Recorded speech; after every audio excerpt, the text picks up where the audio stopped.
ಪದಗಳು ಯಾವ ರೀತಿ ಜೋಡಣೆಯಾಗಿದೆ ಅನ್ನೋದು ನೀವು ನೀಟಾಗಿ ನೋಡಬೇಕು. ಫಾರ್ ಎಕ್ಸಾಂಪಲ್, ಸಂವಿಧಾನ ಹೆಂಗ್ ಸ್ಟಾರ್ಟ್ ಆಗುತ್ತದೆ?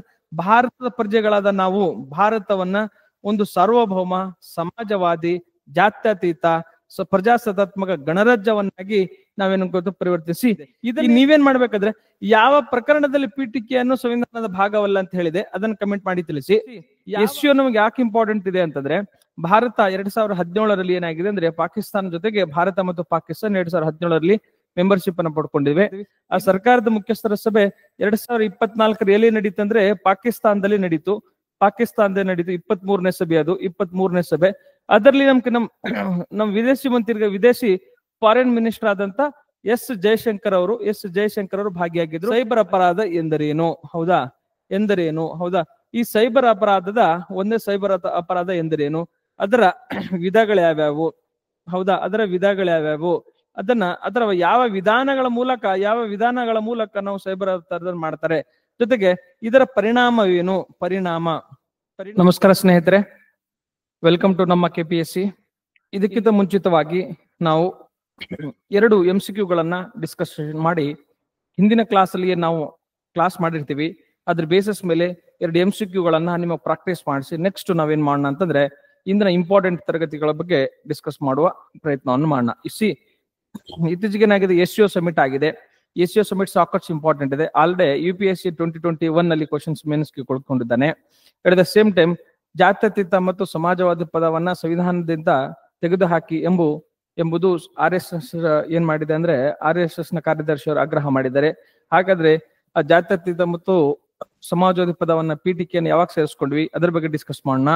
ಅಟ್ ದ ಸೇಮ್ ಟೈಮ್ ನಿನ್ನೆ ಮಾನ್ಯ ಮುಖ್ಯಮಂತ್ರಿ ಅವರ ನೇತೃತ್ವದಲ್ಲಿ ನಡೆದ ಸಭೆಯಲ್ಲಿ ಏನಾಗಿದೆ ಅಂದ್ರೆ, ಸರ್ಕಾರದ ಪರವಾಗಿ ನೀವು ಕರೆಕ್ಟ್ ಆಗಿ ವಾದ ಮಾಡ್ತಾ ಇಲ್ಲ, ಅದಕ್ಕಾಗಿ ಅಡ್ವೊಕೇಟ್ ಜನರಲ್ ಅವರನ್ನ ಕುರಿತು ಏನ್ ಮಾಡಿದ್ದಾರೆ ಅಂತಂದ್ರೆ ನ್ಯೂಸ್ ಅಲ್ಲೇ ಈ ರೀತಿ ಇಂಪಾರ್ಟೆಂಟ್ ಆರ್ಟಿಕಲ್ಸ್ ನ್ಯೂಸ್ ಅಲ್ಲಿ ಇದಾವೆ. At the same time state ಏನು ಗೊತ್ತಾ, ನ್ಯಾಷನಲ್ ಟೈಗರ್ ಬಗ್ಗೆ ಕೂಡ ಏನಿದೆ ಇಂಪಾರ್ಟೆಂಟ್ ನ್ಯೂಸ್ ಇದಾವೆ. ಒನ್ ಬೈ ಒನ್ ನೋಡುವ ಪ್ರಯತ್ನವನ್ನ ಮಾಡೋಣ. ಓಕೆ, ನೋಡಿ, 2025ರ ಸುಸ್ಥಿರ ಅಭಿವೃದ್ಧಿ ಗುರಿಗಳ ಸೂಚ್ಯಾಂಕದಲ್ಲಿ ಭಾರತದ ಸ್ಥಾನ ಎಷ್ಟು ಎಂಬ ಅಂಶವನ್ನು ಕ್ವಶನ್ಸ್ ಅನ್ನ ಕೇಳ್ಕೊಂಡಿದೀವಿ. 77ನೇ ಸ್ಥಾನನ, 88ನೇ ಸ್ಥಾನನ, 95ನೇ ಸ್ಥಾನನ, 99ನೇ ಸ್ಥಾನನ ಎಂಬ ಅಂಶವನ್ನ ನೀವೇನ್ ಮಾಡಿ ಅಂದ್ರೆ ಕಮೆಂಟ್ ಮಾಡಿ ತಿಳಿಸಿ. ಯಾವ ಭಾರತ SDG 2025 ಇಂಡೆಕ್ಸ್ ಅಲ್ಲಿ SDG 2025 ಇಂಡೆಕ್ಸ್ ಅಲ್ಲಿ 2025 ಇಂಡೆಕ್ಸ್ ನಲ್ಲಿ ಭಾರತ ಎಷ್ಟನೇ ಸ್ಥಾನವನ್ನು ಪಡೆದುಕೊಂಡಿದೆ? ಅದನ್ನ ಈ ಸಾರಿ ಫಸ್ಟ್ ಟೈಮ್ ಏನಾಗಿದೆ ಅಂದ್ರೆ ಅತ್ಯುನ್ನತ ಸ್ಥಾನವನ್ನ ಭಾರತ ಪಡ್ಕೊಂಡಿದೆ. ಆ ಸ್ಥಾನವನ್ನ ಯಾವುದು ಅಂತ ನೀವೇನ್ ಮಾಡಿ ಅಂದ್ರೆ ಕಮೆಂಟ್ ಮಾಡಿ ಅದನ್ನ ತಿಳಿಸುವ ಪ್ರಯತ್ನವನ್ನ ಮಾಡಿ. ಓಕೆ, ನೆಕ್ಸ್ಟ್ ನೋಡಿ, ಅಂಬುಬಾಚಿ ಹಬ್ಬವನ್ನ ವಾರ್ಷಿಕವಾಗಿ ಯಾವ ರಾಜ್ಯದಲ್ಲಿ ಆಚರಿಸಲಾಗುತ್ತದೆ ಎಂಬ ಅಂಶವನ್ನ ಸೆಕೆಂಡ್ ಕ್ವಶನ್ಸ್ ಹಾಕೊಂಡಿದೀವಿ. ಫಸ್ಟ್ ಆಪ್ಷನ್ ನೋಡಿ, ಫಸ್ಟ್ ಆಪ್ಷನ್ ಆಸಾಂ ಅನ್ನು ಕೊಟ್ಕೊಂಡಿದೀವಿ. ಸೆಕೆಂಡ್ ಪಶ್ಚಿಮ ಬಂಗಾಳ, ಥರ್ಡ್ ಅರುಣಾಚಲ್ ಪ್ರದೇಶ್, ಫೋರ್ತ್ ಸಿಕ್ಕಿಂ ಅನ್ನ ನಾವೇನ್ ಮಾಡ್ಕೊಂಡಿವಿ ಅಂದ್ರೆ ಆಪ್ಷನ್ಸ್ ಅಲ್ಲಿ ಕೊಟ್ಕೊಂಡಿವಿ. ನೀವೇನ್ ಮಾಡಿ ಅಂದ್ರೆ ಯಾವ ಕರೆಕ್ಟ್ ಆನ್ಸರ್ ಇದೆ ಅದನ್ನ ನೀವು ಕಮೆಂಟ್ ಮಾಡಿ ತಿಳಿಸಿ. ಅಟ್ ದ ಸೇಮ್ ಟೈಮ್ ಈ ಅಂಬುಬಾಚಿ ಹಬ್ಬವನ್ನ ಕುರಿತು ಸ್ವಲ್ಪ ಏನ್ ಮಾಡಿ ಅಂದ್ರೆ ಸ್ವಲ್ಪ ನೀವೇನ್ ಮಾಡಿ ಅಧ್ಯಯನ ಮಾಡುವ ಪ್ರಯತ್ನವನ್ನ ಮಾಡಿ. ಅಂಡ್ ಹಿಂದಿನ ಪ್ರಶ್ನೆಯಲ್ಲಿ SDG ಇಂಡೆಕ್ಸ್ ಏನಿದಾವೆ ನೋಡಿ, ಆ SDG ಇಂಡೆಕ್ಸ್ ಗಳ ಬಗ್ಗೆ, SDG ಇಂಡೆಕ್ಸ್ ಯಾರು ಮಾಡ್ತಾರೆ ನಾವು ಆಲ್ರೆಡಿ ಕ್ಲಾಸ್ ಅಲ್ಲಿ ಕೇಳಿದ್ದೀನಿ. ಹಳೆ ಕ್ಲಾಸ್ ಯಾರನ್ನ ಕೇಳ್ಕೊಂಡಿಲ್ಲ ಅವ್ರು ಏನ್ ಮಾಡಿ ಅಂತಂದ್ರೆ ನೀಟಾಗಿ ಈ ಹಳೆ ಕ್ಲಾಸ್ ಗಳನ್ನ ಕೇಳುವ ಪ್ರಯತ್ನವನ್ನ ಮಾಡಿ. ಓಕೆ, ನೆಕ್ಸ್ಟ್ ನೋಡಿ, ಇವತ್ತಿನ ಫಸ್ಟ್ ನ್ಯೂಸ್ ನೋಡಿ, 2025 ಶಾಂಘೈ ಸಹಕಾರ ಒಕ್ಕೂಟದ ಶೃಂಗಸಭೆ ಚಿಂಗ್ಡಾವ್ದಲ್ಲಿ ಏನಾಗಿದೆ ನಡೆದಿದೆ. ಇದು 2025 ಸಭೆ, ಇದು 2025 ವೆರಿ ಇಂಪಾರ್ಟೆಂಟ್. SCO ನಮಗೆ ಯಾಕೆ ಇಂಪಾರ್ಟೆಂಟ್ ಇದೆ ಅಂತಂದ್ರೆ, ಭಾರತ 2017ರಲ್ಲಿ ಏನಾಗಿದೆ ಅಂದ್ರೆ ಪಾಕಿಸ್ತಾನ ಜೊತೆಗೆ ಭಾರತ ಮತ್ತು ಪಾಕಿಸ್ತಾನ 2017ರಲ್ಲಿ ಮೆಂಬರ್ಶಿಪ್ ಅನ್ನು ಪಡ್ಕೊಂಡಿವೆ. ಇದು ನಮಗೆ ಇಂಪಾರ್ಟೆಂಟ್, ಇಂಡಿಯಾದ ಪಾರ್ಟ್ ಇರೋದ್ರಿಂದ. ಮೊನ್ನೆ ಏನಾಗಿತ್ತಂದ್ರೆ ಈಗ 2025 ಶೃಂಗಸಭೆ ನಡೆದಿದೆ, ಅದ್ರ ಏನೆಲ್ಲ ಡೆವಲಪ್ಮೆಂಟ್ ಆಗಿದೆ ಅನ್ನೋಕ್ಕಿಂತ ಮುಂಚಿತವಾಗಿ ಈ SCO ಬಗ್ಗೆ ಸ್ವಲ್ಪ ಬೇಸಿಕ್ಸ್ ಅನ್ನ ತಿಳಿದುಕೊಳ್ಳುವ ಪ್ರಯತ್ನವನ್ನ ಮಾಡೋಣ. ಓಕೆ, ಫಸ್ಟ್ ನೋಡಿ, ಯಾವಾಗೇನು ಗೊತ್ತಾ, 1996 ಅಲ್ಲಿ ಏನಾಗತ್ತಂತಂದ್ರೆ ಯಾರು Russia, Kazakhstan, republic of Kyrgyzstan, next ಏನ್ ಗೊತ್ತಾ ಯಾವ್ದು ರಿಪಬ್ಲಿಕ್ ತಜಿಕಿಸ್ತಾನ್, ನೆಕ್ಸ್ಟ್ ಏನಾಗುತ್ತದೆ ಚೀನಾ, ಈ 5 ದೇಶಗಳು ಸೇರ್ಕೊಂಡು ಇವು ಶಾಂಘೈ ಫೈ ಎಂಬ ಒಂದು ಒಕ್ಕೂಟವನ್ನ ಶಾಂಘೈ ಫೈ ಎಂಬ ಒಕ್ಕೂಟವನ್ನ ರಚನೆ ಮಾಡ್ಕೊಳ್ತವೆ. ಮುಂದೆ ಏನಾಗತ್ತಂದ್ರೆ 2025 ಒಂದರಲ್ಲಿ ಏನಾಗತ್ತಂದ್ರೆ 2001ರಲ್ಲಿ ಉಜ್ಬೇಕಿಸ್ತಾನ್ ಅಂದ್ರೆ ಉಜ್ಬೇಕಿಸ್ತಾನ್ ಏನಾಗತ್ತೆ ಉಜ್ಬೇಕಿಸ್ತಾನ್ ಏನಾಗತ್ತೆ ಇದರಲ್ಲಿ ಸೇರ್ಕೊಳ್ತದೆ. ಅವಾಗ ಇದು ಏನಾಗತ್ತಂದ್ರೆ 2001ರಲ್ಲಿ ಇದು SCO ಆಗಿ ಏನಾಗತ್ತಂದ್ರೆ ಶಾಂಘೈ ಕೋಆಪರೇಷನ್ ಆರ್ಗನೈಸೇಷನ್ ಒಕ್ಕೂಟ ಎಂಬ ಸಂಸ್ಥೆಯಾಗಿ ಪರಿವರ್ತನೆ ಆಗತ್ತೆ. ಮುಂದೆ ಏನಾಗತ್ತಂದ್ರೆ 2017ರಲ್ಲಿ ಏನಾಗತ್ತೆ 2017ರಲ್ಲಿ ಇಂಡಿಯಾ ಮತ್ತು ಪಾಕಿಸ್ತಾನ ಎರಡು ಏನಾಗತ್ತಂದ್ರೆ ಈ SCO ಸದಸ್ಯ ರಾಷ್ಟ್ರವಾಗಿ ಸೇರ್ಕೊಳ್ತವೆ. ಮುಂದೆ 2023ಯಲ್ಲಿ ಏನಾಗತ್ತಂದ್ರೆ 2023ಯಲ್ಲಿ ಭಾರತದಲ್ಲಿ ಏನಾಗತ್ತೆ SCO ಸಮಿಟ್ ಆಗತ್ತೆ. ಅಲ್ಲಿ ಏನಂತಂದ್ರೆ ಸದಸ್ಯ ರಾಷ್ಟ್ರವಾಗಿ ಇರಾನ್ ಏನ್ ಮಾಡ್ತಂದ್ರೆ ಇಲ್ಲಿ ಸೇರ್ಕೊಳ್ತದೆ. ಇರಾನ್ ಇಲ್ಲಿ ಸೇರ್ಕೊಳ್ತದೆ. ಅಂಡ್ 2024ರಲ್ಲಿ ಕಜಕಿಸ್ತಾನದ ಆಸ್ಥಾನದಲ್ಲಿ ನಡೀತದೆ ಸಮ್ಮಿಟ್. ಅಲ್ಲಿ ಬೆಲಾರಸ್ ಇದೆ ನೋಡಿ, ಬೆಲಾರಸ್ ಏನ್ ಮಾಡತ್ತಂದ್ರೆ ಇದರ ಸದಸ್ಯ ರಾಷ್ಟ್ರವಾಗಿ ಏನಾಗುತ್ತೆ ಸೇರ್ಕೊಳ್ತದೆ. ಒಟ್ಟಾರೆಯಾಗಿ ಈಗ ಪ್ರಸ್ತುತ ಎಷ್ಟು ಸದಸ್ಯ ರಾಷ್ಟ್ರಗಳದ 10 ಸದಸ್ಯ ರಾಷ್ಟ್ರಗಳು SCOನ ಮೆಂಬರ್ಸ್ ಗಳಾಗಿದ್ದಾರೆ. Very important. ಹಾಗಾದ್ರೆ ಇದರ ಉದ್ದೇಶ ಏನು ಅಂತ ತೆಗೆದುಕೊಂಡಾಗ ಇದು ಅಂತರ್ ಸರ್ಕಾರಿ ಸಂಸ್ಥೆಗಳ ಆರ್ಥಿಕ ಮತ್ತು ಭದ್ರತಾ ಒಕ್ಕೂಟ ಆಗಿದೆ. ಇದು ಆರ್ಥಿಕ ಮತ್ತು ಒಂದು ಭದ್ರತಾ ಒಕ್ಕೂಟವಾಗಿದೆ. ಯಾವುದು? ಅಂತರ್ ಸರ್ಕಾರಿ ಸಂಸ್ಥೆಗಳ ಒಕ್ಕೂಟವಾಗಿದೆ. ಇದರಲ್ಲಿ ಸ್ವಲ್ಪ ಇನ್ನೊಂದೇನು ಬರುತ್ತಂದ್ರೆ ಈ ಹೆಡ್ ಆಫ್ ದ ಸ್ಟೇಟ್ ಅಂದ್ರೆ ಸರ್ಕಾರದ ಮುಖ್ಯಸ್ಥರ ಸಭೆ ಅಂತ ಕೂಡ ನಾವೇನ್ ಮಾಡ್ತೀವಿ. ಆ ಸರ್ಕಾರದ ಮುಖ್ಯಸ್ಥರ ಸಭೆ ಏನ್ ಮಾಡ್ತೀವಿ. ಆ ಸರ್ಕಾರದ ಮುಖ್ಯಸ್ಥರ ಸಭೆ 2024 ಎಲ್ಲಿ ನಡೀತಂದ್ರೆ ಪಾಕಿಸ್ತಾನದಲ್ಲಿ ನಡೀತು. 23ನೇ ಸಭೆ. ಅದು 23ನೇ ಸಭೆ. ಅದರಲ್ಲಿ ನಮ್ ವಿದೇಶಿ ಫಾರಿನ್ ಮಿನಿಸ್ಟರ್ ಆದಂತ ಎಸ್ ಜಯಶಂಕರ್ ಅವರು ಭಾಗಿಯಾಗಿದ್ರು. ಅದೆಲ್ಲ ನ್ಯೂಸ್ ಅಲ್ಲಿ ಇತ್ತು. ಅವರು ಏನ್ ಗೊತ್ತಾ, ಪಾಕಿಸ್ತಾನದ ಇಸ್ಲಾಮಾಬಾದ್ ಇಳಿದ್ಮೇಲೆ ಚಸ್ಮಾ ತೆಗೆದು ಚಸ್ಮಾ ಹಾಕಿ ಬ್ಲಾಕ್ ಚಸ್ಮಾನ ಚೇಂಜ್ ಮಾಡಿದ್ದು ಎಲ್ಲ ರೀಲ್ಸ್ ಎಲ್ಲ ಓಡಾಡ್ತಿದ್ದಾವೆ. ಹೌದಾ? ಅವೆಲ್ಲವನ್ನ ಏನ್ ಮಾಡಿ ಅಂತಂದ್ರೆ ಅದ್ರ ಸಾಕಷ್ಟು ನ್ಯೂಸ್ ಅಲ್ಲಿ ಆಗಿತ್ತು. ಅದು ಹೆಡ್ ಆಫ್ ದ ಸ್ಟೇಟ್ಸ್ ಏನೋದು ಸಬ್ಮಿಟ್ ಆಗಿತ್ತು. ಇಷ್ಟು ನಿಮಗೆ ಗೊತ್ತಿರ್ಲಿ. ಅಂದ್ರೆ ನಿಮ್ಗೆ ಇಲ್ಲಿ ನೋಡಿ ಏನಾಗಿದೆ ಅಂದ್ರೆ SCOದಲ್ಲಿ ಏನಾಗುತ್ತೆ 10th ಮೆಂಬರ್ ಆಗಿ ಬೆಲಾರಸ್ ಸೇರಿಸ್ಕೊಂಡಿದೆ. ನಿಮಗೆ ಲಿಮಿಟೆಡ್ ಮೆಂಬರ್ಸ್ ಇರೋದ್ರಿಂದ ಈ ಮೆಂಬರ್ಸ್ ಗಳನ್ನ ಕೇಳುವ ಸಾಧ್ಯತೆ ಇರ್ತದೆ. ಸೊ SCO ಮೆಂಬರ್ಸ್ ಗಳು ಯಾರ್ಯಾರು? ರಷ್ಯಾ ಇದೆ, ಕಿರ್ಗಿಸ್ತಾನ್ ಇದೆ, ರಿಪಬ್ಲಿಕ್ ಆಫ್ ಉಜ್ಬೇಕಿಸ್ತಾನ್ ಇದೆ, ತಜ್ಬೇಕಿಸ್ತಾನ್ ಇದೆ, ಇಂಡಿಯಾ ಇದೆ, ಇಸ್ಲಾಮಾಬಾದ್ ಇದೆ, ಪೀಪಲ್ ಆಫ್ ಚೈನಾ ಇದೆ ಅಂಡ್ ಬೆಲಾರಸ್ ಇದೆ.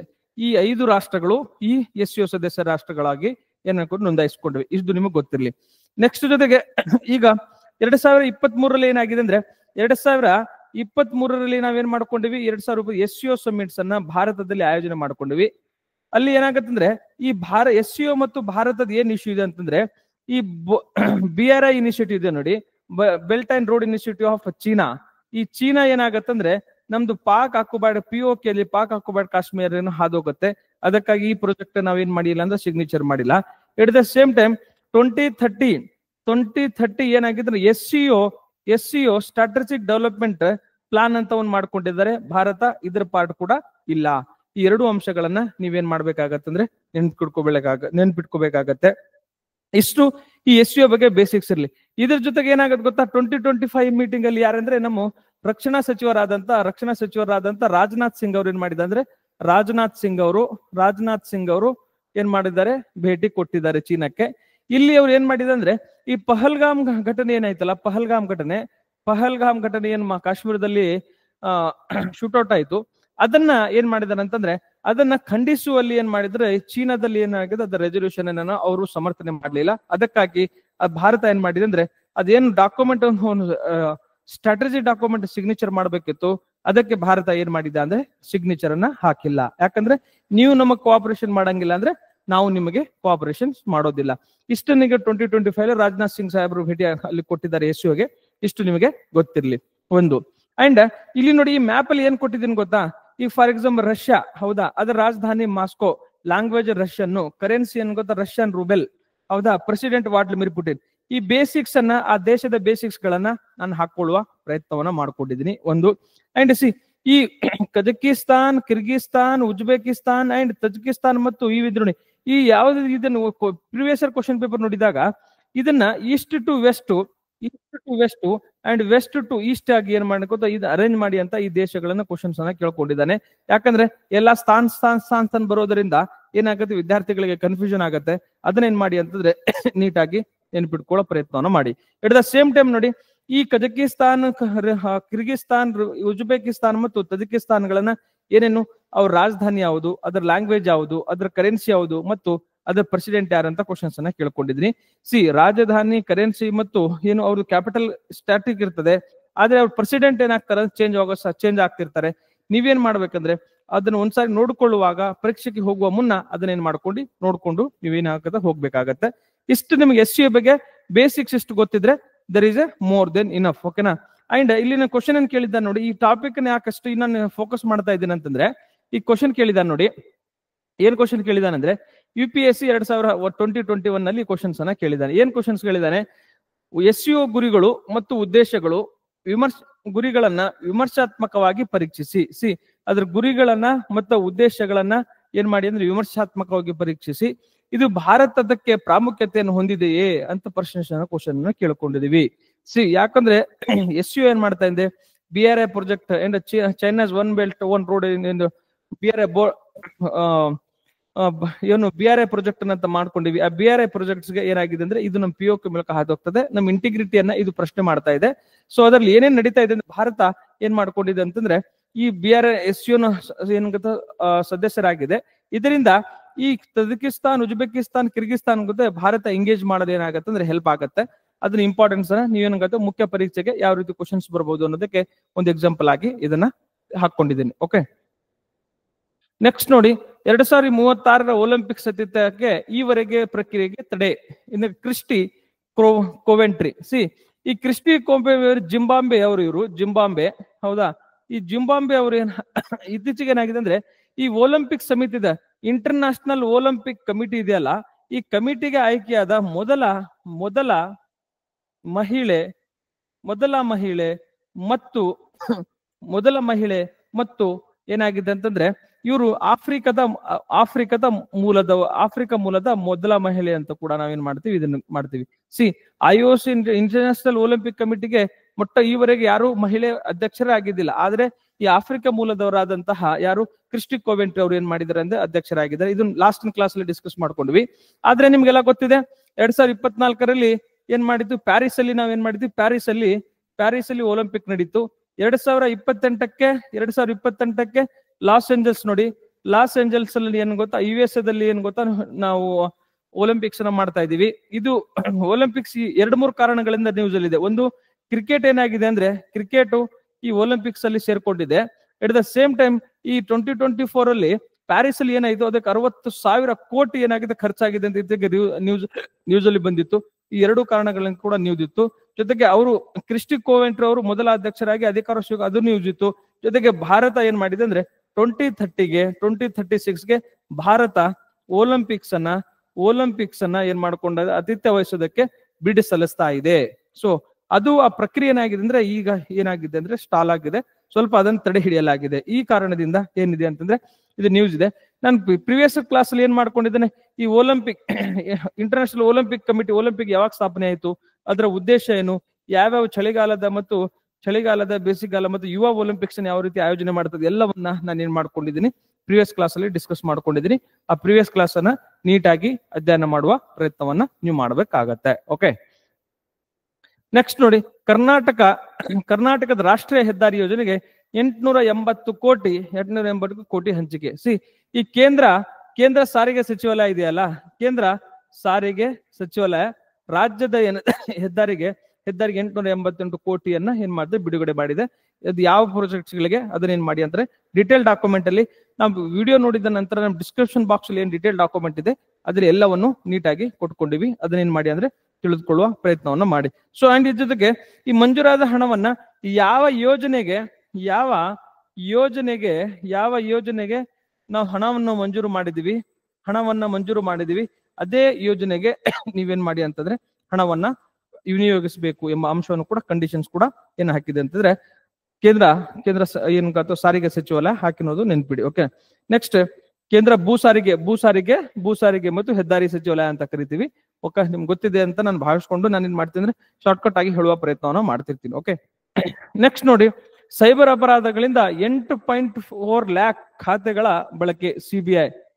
ಏನ್ ಮಾಡ್ಕೊಂಡಿದ್ರು ಗೊತ್ತಾ, ಸಿಬಿಐ ಅನ್ನೋ ಒಂದು ಪ್ರಕರಣದಲ್ಲಿ ತನಿಖೆ ನಡೆಸ್ತಾ ಇತ್ತು. ತನಿಖೆ ನಡೆಸಬೇಕಾದ್ರೆ ಈ ಸೈಬರ್ ಅಪರಾಧಗಳನ್ನು ಮಾಡೋದಕ್ಕೆ 8.5 ಲ್ಯಾಕ್ ಏನ್ ಮಾಡಿದ್ದಾರೆ, ಲಕ್ಷ ಏನ್ ಗೊತ್ತಾ, ಫ್ರಾಡ್ ಅಕೌಂಟ್ಸ್ ಗಳನ್ನ ಮಾಡಿದಾರಂತೆ. ಎಲ್ಲೆಲ್ಲಿದೆ ಜಗತ್ತು, ಏನೇನ್ ಮಾಡ್ತಾ ಇದ್ದಾರೆ. ಹೌದಾ, ಹಾಗಾದ್ರೆ ಇದು ಒಂದಾಯ್ತು. ಈ ಸೈಬರ್ ಅಪರಾಧದ ಬಗ್ಗೆ ನೀವೇನ್ ಮಾಡಿ ಅಂದ್ರೆ ಎಸ್ಸೆ ಅನ್ನ ಪ್ರಿಪರೇಷನ್ ಮಾಡಿ. ಸೈಬರ್ ಅಪರಾಧ ಎಂದರೇನು, ಹೌದಾ, ಎಂದರೇನು, ಹೌದಾ, ಈ ಸೈಬರ್ ಅಪರಾಧದ ಒಂದೇ ಸೈಬರ್ ಅಪರಾಧ ಎಂದರೇನು, ಅದರ ವಿಧಗಳು ಯಾವ್ಯಾವು, ಹೌದಾ, ಅದರ ವಿಧಗಳು ಯಾವ್ಯಾವು, ಅದರ ಯಾವ ವಿಧಾನಗಳ ಮೂಲಕ ನಾವು ಸೈಬರ್ ಅಪರಾಧ ಮಾಡ್ತಾರೆ, ಜೊತೆಗೆ ಇದರ ಪರಿಣಾಮವೇನು, ಪರಿಣಾಮ ಸೈಬರ್ ಅಪರಾಧ ಪರಿಣಾಮವೇನು, ಅಂಡ್ ಸೈಬರ್ ಅಪರಾಧವನ್ನ ತಡೆಯಲು ನಮ್ಮ ಸಾಂಸ್ಥಿಕ ಚೌಕಟ್ಟು ಏನಿದೆ, ಸಾಂಸ್ಥಿಕ ಚೌಕಟ್ಟು ಅಂದ್ರೆ ಯಾವ ಕಾಯ್ದೆಗಳು ಜಾರಿಗೆ ತಂದಿದ್ದೀವಿ, ಹೌದಾ, ಯಾವ ಸಂಸ್ಥೆಗಳ ಇದನ್ನ ತನಿಖೆ ಮಾಡ್ತವೆ, ಹೌದಾ, ಇದರಲ್ಲಿ ರಾಜ್ಯ ಸರ್ಕಾರದ ಏನ್ ರೋಲು, ರಾಜ್ಯ ಸರ್ಕಾರ ಏನ್ ಮಾಡ್ತಾ ಇದೆ ಮತ್ತು ಕೇಂದ್ರ ಸರ್ಕಾರ ಏನ್ ಮಾಡ್ತಾ ಇದೆ, ಜೊತೆಗೆ ಅಂತಾರಾಷ್ಟ್ರೀಯ ಮಟ್ಟದಲ್ಲಿ ಅಂತಾರಾಷ್ಟ್ರೀಯ ಕಾನೂನು ಏನಿದೆ ಇದಕ್ಕೆ ಸೈಬರ್ ಅಪರಾಧವನ್ನ ತಡೆಯಲು. ಇವೆಲ್ಲವನ್ನ ನೀವೇನ್ ಮಾಡಿ ಅಂತಂದ್ರೆ ನಿಮ್ ಎಸ್ಸೆ ಅಲ್ಲಿ ಕವರ್ ಮಾಡಿಕೊಂಡು ಸೈಬರ್ ಅಪರಾಧದ ಬಗ್ಗೆ ಒಂದು PSI ವಿದ್ಯಾರ್ಥಿಗಳು ಒಂದು ಪ್ರಬಂಧ ಬರೆಯುವ ಪ್ರಯತ್ನವನ್ನ ಮಾಡಿ. ಡೈಮೆನ್ಸ್ ಎಂದರೇನು, ವಿಧಗಳು, ಅದು ಎಲ್ಲವನ್ನ ನೀವೇನ್ ಮಾಡಿ ಆಲ್ಮೋಸ್ಟ್ 360 ಡಿಗ್ರೀಸ್ ಏನಾಗತ್ತಂದ್ರೆ ಕವರ್ ಆಗತ್ತೆ. ಇಷ್ಟು ನೀವು ಬರೆದ್ರೆ ಸಾಕು, 6 ಪೇಜಸ್ ಇರ್ತವೆ ನಿಮಗೆ PSI ವಿದ್ಯಾರ್ಥಿಗಳಿಗೆ. ಅದನ್ನ ಮಾಡಿ. ಯಾರು UPSC ಮತ್ತು KPSC ಓದ್ತಾ ಇದ್ರಿ, ನೀವು 12 ಪೇಜ್ 12ರಿಂದ 15 ಪೇಜ್ ಬರೆಯುವಷ್ಟು ನೀವೇನ್ ಮಾಡಬೇಕು, ನೀವು ಕಂಟೆಂಟ್ ಪ್ರಿಪರೇಷನ್ ಮಾಡ್ಬೇಕಾಗತ್ತೆ. ನೀವು ಕೂಡ ಏನ್ ಮಾಡಿ ಅಂತಂದ್ರೆ ಸ್ವಲ್ಪ ಅದನ್ನ ಗಮನಿಸುವ ಪ್ರಯತ್ನ ಮಾಡಿ. ಇದು ಒಂದು. ಎರಡನೇದು, ಈ CBI ಅಂತ ವರ್ಡ್ ಬಂದಿದೆ ಈಗ. ಈ CBI ಯಾವಾಗ ಜಾರಿಗೆ ಬಂತು? CBI ಮತ್ತು ED ಯಾವಾಗ್ಲೂ ನ್ಯೂಸ್ ಇರ್ತದೆ. CBI ಮತ್ತು ED ಎನ್ಫೋರ್ಸ್ಮೆಂಟ್ ಡೈರೆಕ್ಟರೇಟ್ ಇದೆಯಲ್ಲ, ಈ ಎರಡು ಯಾವಾಗ್ಲೂ ನ್ಯೂಸ್ ಇರ್ತದೆ. ಅದನ್ನ ನೀವೇನ್ ಮಾಡಿ ಅಂದ್ರೆ ನೀಟಾಗಿ ಸ್ವಲ್ಪ ಅಧ್ಯಯನ ಮಾಡ್ಬೇಕಾಗತ್ತೆ. ನಿಮಗೆ ಗೊತ್ತಿರ್ಲಿ, ಈ CBI-ವನ್ನ 1963ರಲ್ಲಿ ಏನಾಗತ್ತೆ ಈ ಸಂದರ್ಭದಲ್ಲಿ ಕೆ ಸಂತಾನಂ ಕಮಿಟಿ ಏನ್ ಮಾಡದಂದ್ರೆ ಸಂತಾನಂ ಕಮಿಟಿ ರಿಕಮೆಂಡೇಶನ್ ಆಧಾರದ ಮೇಲೆ ನಾವು 1963 ನಾವೇನ್ ಮಾಡ್ತೀವಿ ಅಂದ್ರೆ CBI ರಚನೆ ಮಾಡ್ತೀವಿ. ಈ ಮೊದಲು ಏನಿತ್ತಂದ್ರೆ CBI ಇದು ಹೋಮ್ ಮಿನಿಸ್ಟ್ರಿಯಲ್ಲಿ ಇತ್ತು. ಇದು ಹೋಮ್ ಮಿನಿಸ್ಟ್ರಿಯಲ್ಲಿ ಇತ್ತು. ಈಗ ಏನ್ ಮಾಡ್ಕೊಂಡಿದೀವಿ ಅಂತದನ್ನ ಸಿಬ್ಬಂದಿ ಮತ್ತು ಸಾರ್ವಜನಿಕ ಕುಂದುಕೊರತೆ ಮತ್ತು ಪಿಂಚಣಿ ಇಲಾಖೆಯಲ್ಲಿ ಸಿಬ್ಬಂದಿ ಮತ್ತು ಸಾರ್ವಜನಿಕ ಇದಕ್ಕೂ ಮತ್ತು ಪಿಂಚಣಿ ಇಲಾಖೆಯಲ್ಲಿ ಪಿಂಚಣಿ ಏನು ಗೊತ್ತಾ, ಗೃಹ ಇಲಾಖೆಯಲ್ಲಿ ನಾವೇನ್ ಮಾಡ್ಕೊಂಡಿವಿ ಇದನ್ನ ನಾವು ವರ್ಗಾವಣೆ ಸಚಿವಾಲಯಕ್ಕೆ, ಪಿಂಚಣಿ ಸಚಿವಾಲಯಕ್ಕೆ ನಾವೇನ್ ಮಾಡ್ಕೊಂಡು ವರ್ಗಾವಣೆ ಮಾಡ್ಕೊಂಡು ಇದು ಗೊತ್ತಿರ್ಲಿ. ಇದರ ಮುಖ್ಯ ಕಾರ್ಯ ನೋಡಿ, ಇದ್ರ ಮುಖ್ಯವಾಗಿ 3 ಘಟಕಗಳು ಏನದಾವೆ ಇದರಲ್ಲಿದಾವೆ. ಒಂದು ಭ್ರಷ್ಟಾಚಾರ ನಿಗ್ರಹ ಶಾಖೆ, ಎರಡನೇದು ಆರ್ಥಿಕ ಅಪರಾಧಗಳ ವಿಭಾಗ, ಮೂರನೇದು ವಿಶೇಷ ಅಪರಾಧ ಘಟಕ ಅಂತ ಹೇಳ್ತೀವಿ. ಈಗ ಇದನ್ನ CBI ಲಾಸ್ಟ್ಗೆ ಏನ್ ನ್ಯೂಸ್ ಇತ್ತಂದ್ರೆ ನಮ್ ಕರ್ನಾಟಕ ಕೇಂದ್ರದ IPS ಆಫೀಸರ್ ಆದಂತ ಇದ್ರ ಮುಖ್ಯಸ್ಥರಾಗಿ ಏನಾಗಿದ್ರು ಅಪಾಯಿಂಟ್ ಆಗಿದ್ರು. ಅದು ಕೂಡ ಯಾವ ಕಾರಣದಿಂದ ಕೂಡ ಇದು ಹಿನ್ನೆಲೆ ನ್ಯೂಸ್ ಅಲ್ಲಿ ಇತ್ತು. ಸೊ ಯಾವಾಗ್ಲೂ ಏನ್ ಗೊತ್ತಾ, ಕೆ ಸಂತಾನಂ ಕಮಿಟಿ 1963 ಅಲ್ಲಿ ರಿಕಮೆಂಡೇಶನ್ಸ್ ಮಾಡತ್ತೆ. ಇದು ಯಾವ್ದಂತಂದ್ರೆ ನಮ್ದು ಸಿಬ್ಬಂದಿ ಮತ್ತು ಸಾರ್ವಜನಿಕ ಕುಂದುಕೊರತೆಗಳು ಮತ್ತು ಪಿಂಚಣಿ ಸಚಿವಾಲಯದಲ್ಲಿ ಇದು ಬರ್ತದೆ. ಇದು ಭ್ರಷ್ಟಾಚಾರ ನಿಗ್ರಹ, ಆರ್ಥಿಕ ಅಪರಾಧ ಮತ್ತು ವಿಶೇಷ ಘಟಕಗಳೇನು ಗೊತ್ತಾ, ಈ 3 ವಿಂಗ್ಸ್ ಅನ್ನ ಇದು ಹೊಂದಿದೆ ಅಂತ ನಿಮಗೆ ಗೊತ್ತಿದ್ರೆ ಸಾಕು. ಅಂಡ್ ಅದನ್ನ ಸೈಬರ್ ಅಪರಾಧದ ಬಗ್ಗೆ ನೀವೇನ್ ಮಾಡಿ ಅಂತಂದ್ರೆ ನೀಟಾಗಿ ಎಸ್ಸೆ ಪ್ರಿಪರೇಷನ್ ಮಾಡುವ ಪ್ರಯತ್ನವನ್ನ ಮಾಡಿ. ಓಕೆ, ನೆಕ್ಸ್ಟ್ ನೋಡಿ, ಸಮಾಜವಾದ ಜಾತ್ಯತೀತ ಕೈ ಬಿಡಿ RSS. ಇವ್ರು ಯಾರೋ RSS ಗಿರಾಕಿ ಏನಾಗಿದೆ ಅಂತಂದ್ರೆ ಯಾರೋ ಏನ್ ಹೇಳಿದ್ದಾರೆ ಅಂತಂದ್ರೆ, ನೀವು ಜಾತ್ಯತೀತ ಮತ್ತು ಸಮಾಜವಾದ ಪದವನ್ನ ನೀವೇನ್ ಗೊತ್ತಾ ಸಂವಿಧಾನದಿಂದ ಕೆಳಗೆ ಬಿಡಬೇಕು ಎಂಬ ಅಂಶವನ್ನ ಇದು ಹೇಳ್ಕೊಂಡಿದ್ದಾರೆ. ಹಾಗಾದ್ರೆ ಈ ಸಂವಿಧಾನದ ಪೀಠಿಕೆ ಬಗ್ಗೆ ನಮಗೆ ಏನಾಗತ್ತಂದ್ರೆ ಪೀಠಿಕೆ ಬಗ್ಗೆ ನಾವು ಅಧ್ಯಯನ ಮಾಡ್ತಾ ಹೋಗ್ಬೇಕಾಗತ್ತೆ. ಏನಾಗುತ್ತೆ ನೋಡಿ, ಬೇಸಿಕ್ಸ್ ಅನ್ನ ಸ್ವಲ್ಪ ತಿಳಿದುಕೊಳ್ಳುವ. ಈ ಡಿಸೆಂಬರ್ ಏನ್ ಗೊತ್ತಾ, ಡಿಸೆಂಬರ್ 13 1946 ಅಲ್ಲಿ ಏನಾಗತ್ತೆ, 1946 ಏನು ಜವಾಹರ್ಲಾಲ್ ನೆಹರು ಅವ್ರು ಏನ್ ಮಾಡ್ತಾರೆ, ಒಂದು ಧ್ಯೇಯಗಳ ನಿರ್ಣಯವನ್ನ ಮಂಡಿಸ್ತಾರೆ. ಹೌದಾ, ವೆರಿ ಇಂಪಾರ್ಟೆಂಟ್. ಈ ಡೇಟ್ ಅನ್ನ ಎಕ್ಸಾಮ್ ಅಲ್ಲಿ ಕೇಳ್ಕೊಂಡಿದ್ದಾನೆ, ನೆನ್ಪಿಡುವ ಪ್ರಯತ್ನ ಮಾಡಿ. ಅಂಡ್ ಇದನ್ನ ಜವಾಹರ್ಲಾಲ್ ನೆಹರು ಮಂಡಿಸ್ತಾರೆ. ಒಂದ್ಸರಿ ಎಕ್ಸಾಮ್ ಅಲ್ಲಿ ಏನ್ ಕ್ವಶನ್ಸ್ ಮೋತಿಲಾಲ್ ನೆಹರು ಅಂತ ಆಪ್ಷನ್ಸ್ ಅಲ್ಲಿ ಕೊಟ್ಕೊಂಡಿನ ಫಸ್ಟ್ ಆಪ್ಷನ್ಸ್. ಹೌದಾ, ಈ ರೀತಿ ಹೆಸರುಗಳು ಚೇಂಜ್ ಮಾಡಿ ನಿಮ್ಗೆ ಏನ್ ಮಾಡ್ತಾನೆ ಅಂದ್ರೆ ಕನ್ಫ್ಯೂಷನ್ ಮಾಡುವ ಸಾಧ್ಯತೆ ಇರ್ತಾನೆ. ಸ್ವಲ್ಪ ನೀವು ಸೂಕ್ಷ್ಮವಾಗಿ ಗಮನಿಸಬೇಕು. ಮುಂದೆ ಜನವರಿ 22, ಹೌದಾ, ಜನವರಿ 22 1947 ಅಲ್ಲಿ ಏನಾಗತ್ತಂದ್ರೆ ಈ ಧ್ಯೇಯಗಳ ನಿರ್ಣಯವನ್ನ ನಾವೇನ್ ಮಾಡ್ತೀವಿ ಅಂದ್ರೆ ಅಂಗೀಕಾರ ಮಾಡ್ತೀವಿ. ಅಂಗೀಕಾರ, ಹೌದಾ? ಈ ಧ್ಯೇಯಗಳ ನಿರ್ಣಯ ಸಂಕ್ಷಿಪ್ತ ರೂಪವೇ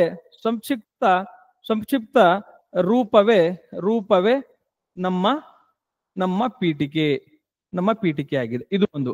ಈ ನೀವೇನ್ ಮಾಡ್ಬೇಕಂತಂದ್ರೆ ನಮ್ಮ ಸಂವಿಧಾನದ ಒಂದು ಸಂವಿಧಾನವನ್ನು ತೆಗೆದುಕೊಂಡು ಅದನ್ನ ಯಾವ ಪದಗಳು ಯಾವ ರೀತಿ ಜೋಡಣೆ ಆಗಿದೆ ಅನ್ನೋದು ನೀಟಾಗಿ ನೋಡ್ಬೇಕು. ಫಾರ್ ಎಕ್ಸಾಂಪಲ್, ಸಂವಿಧಾನ ಹೆಂಗ್ ಸ್ಟಾರ್ಟ್ ಆಗತ್ತದೆ?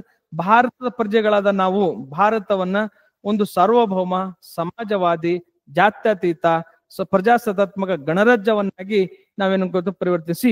ಇದನ್ನ ಏನ್ ಕ್ವಶನ್ಸ್ ಕೇಳಿದಾನ ಗೊತ್ತಾ? ಇದು ನಾ ಪದ ಹೇಳಿದಾಗ ಇದೇ ಸಾರ್ವಭೌಮ,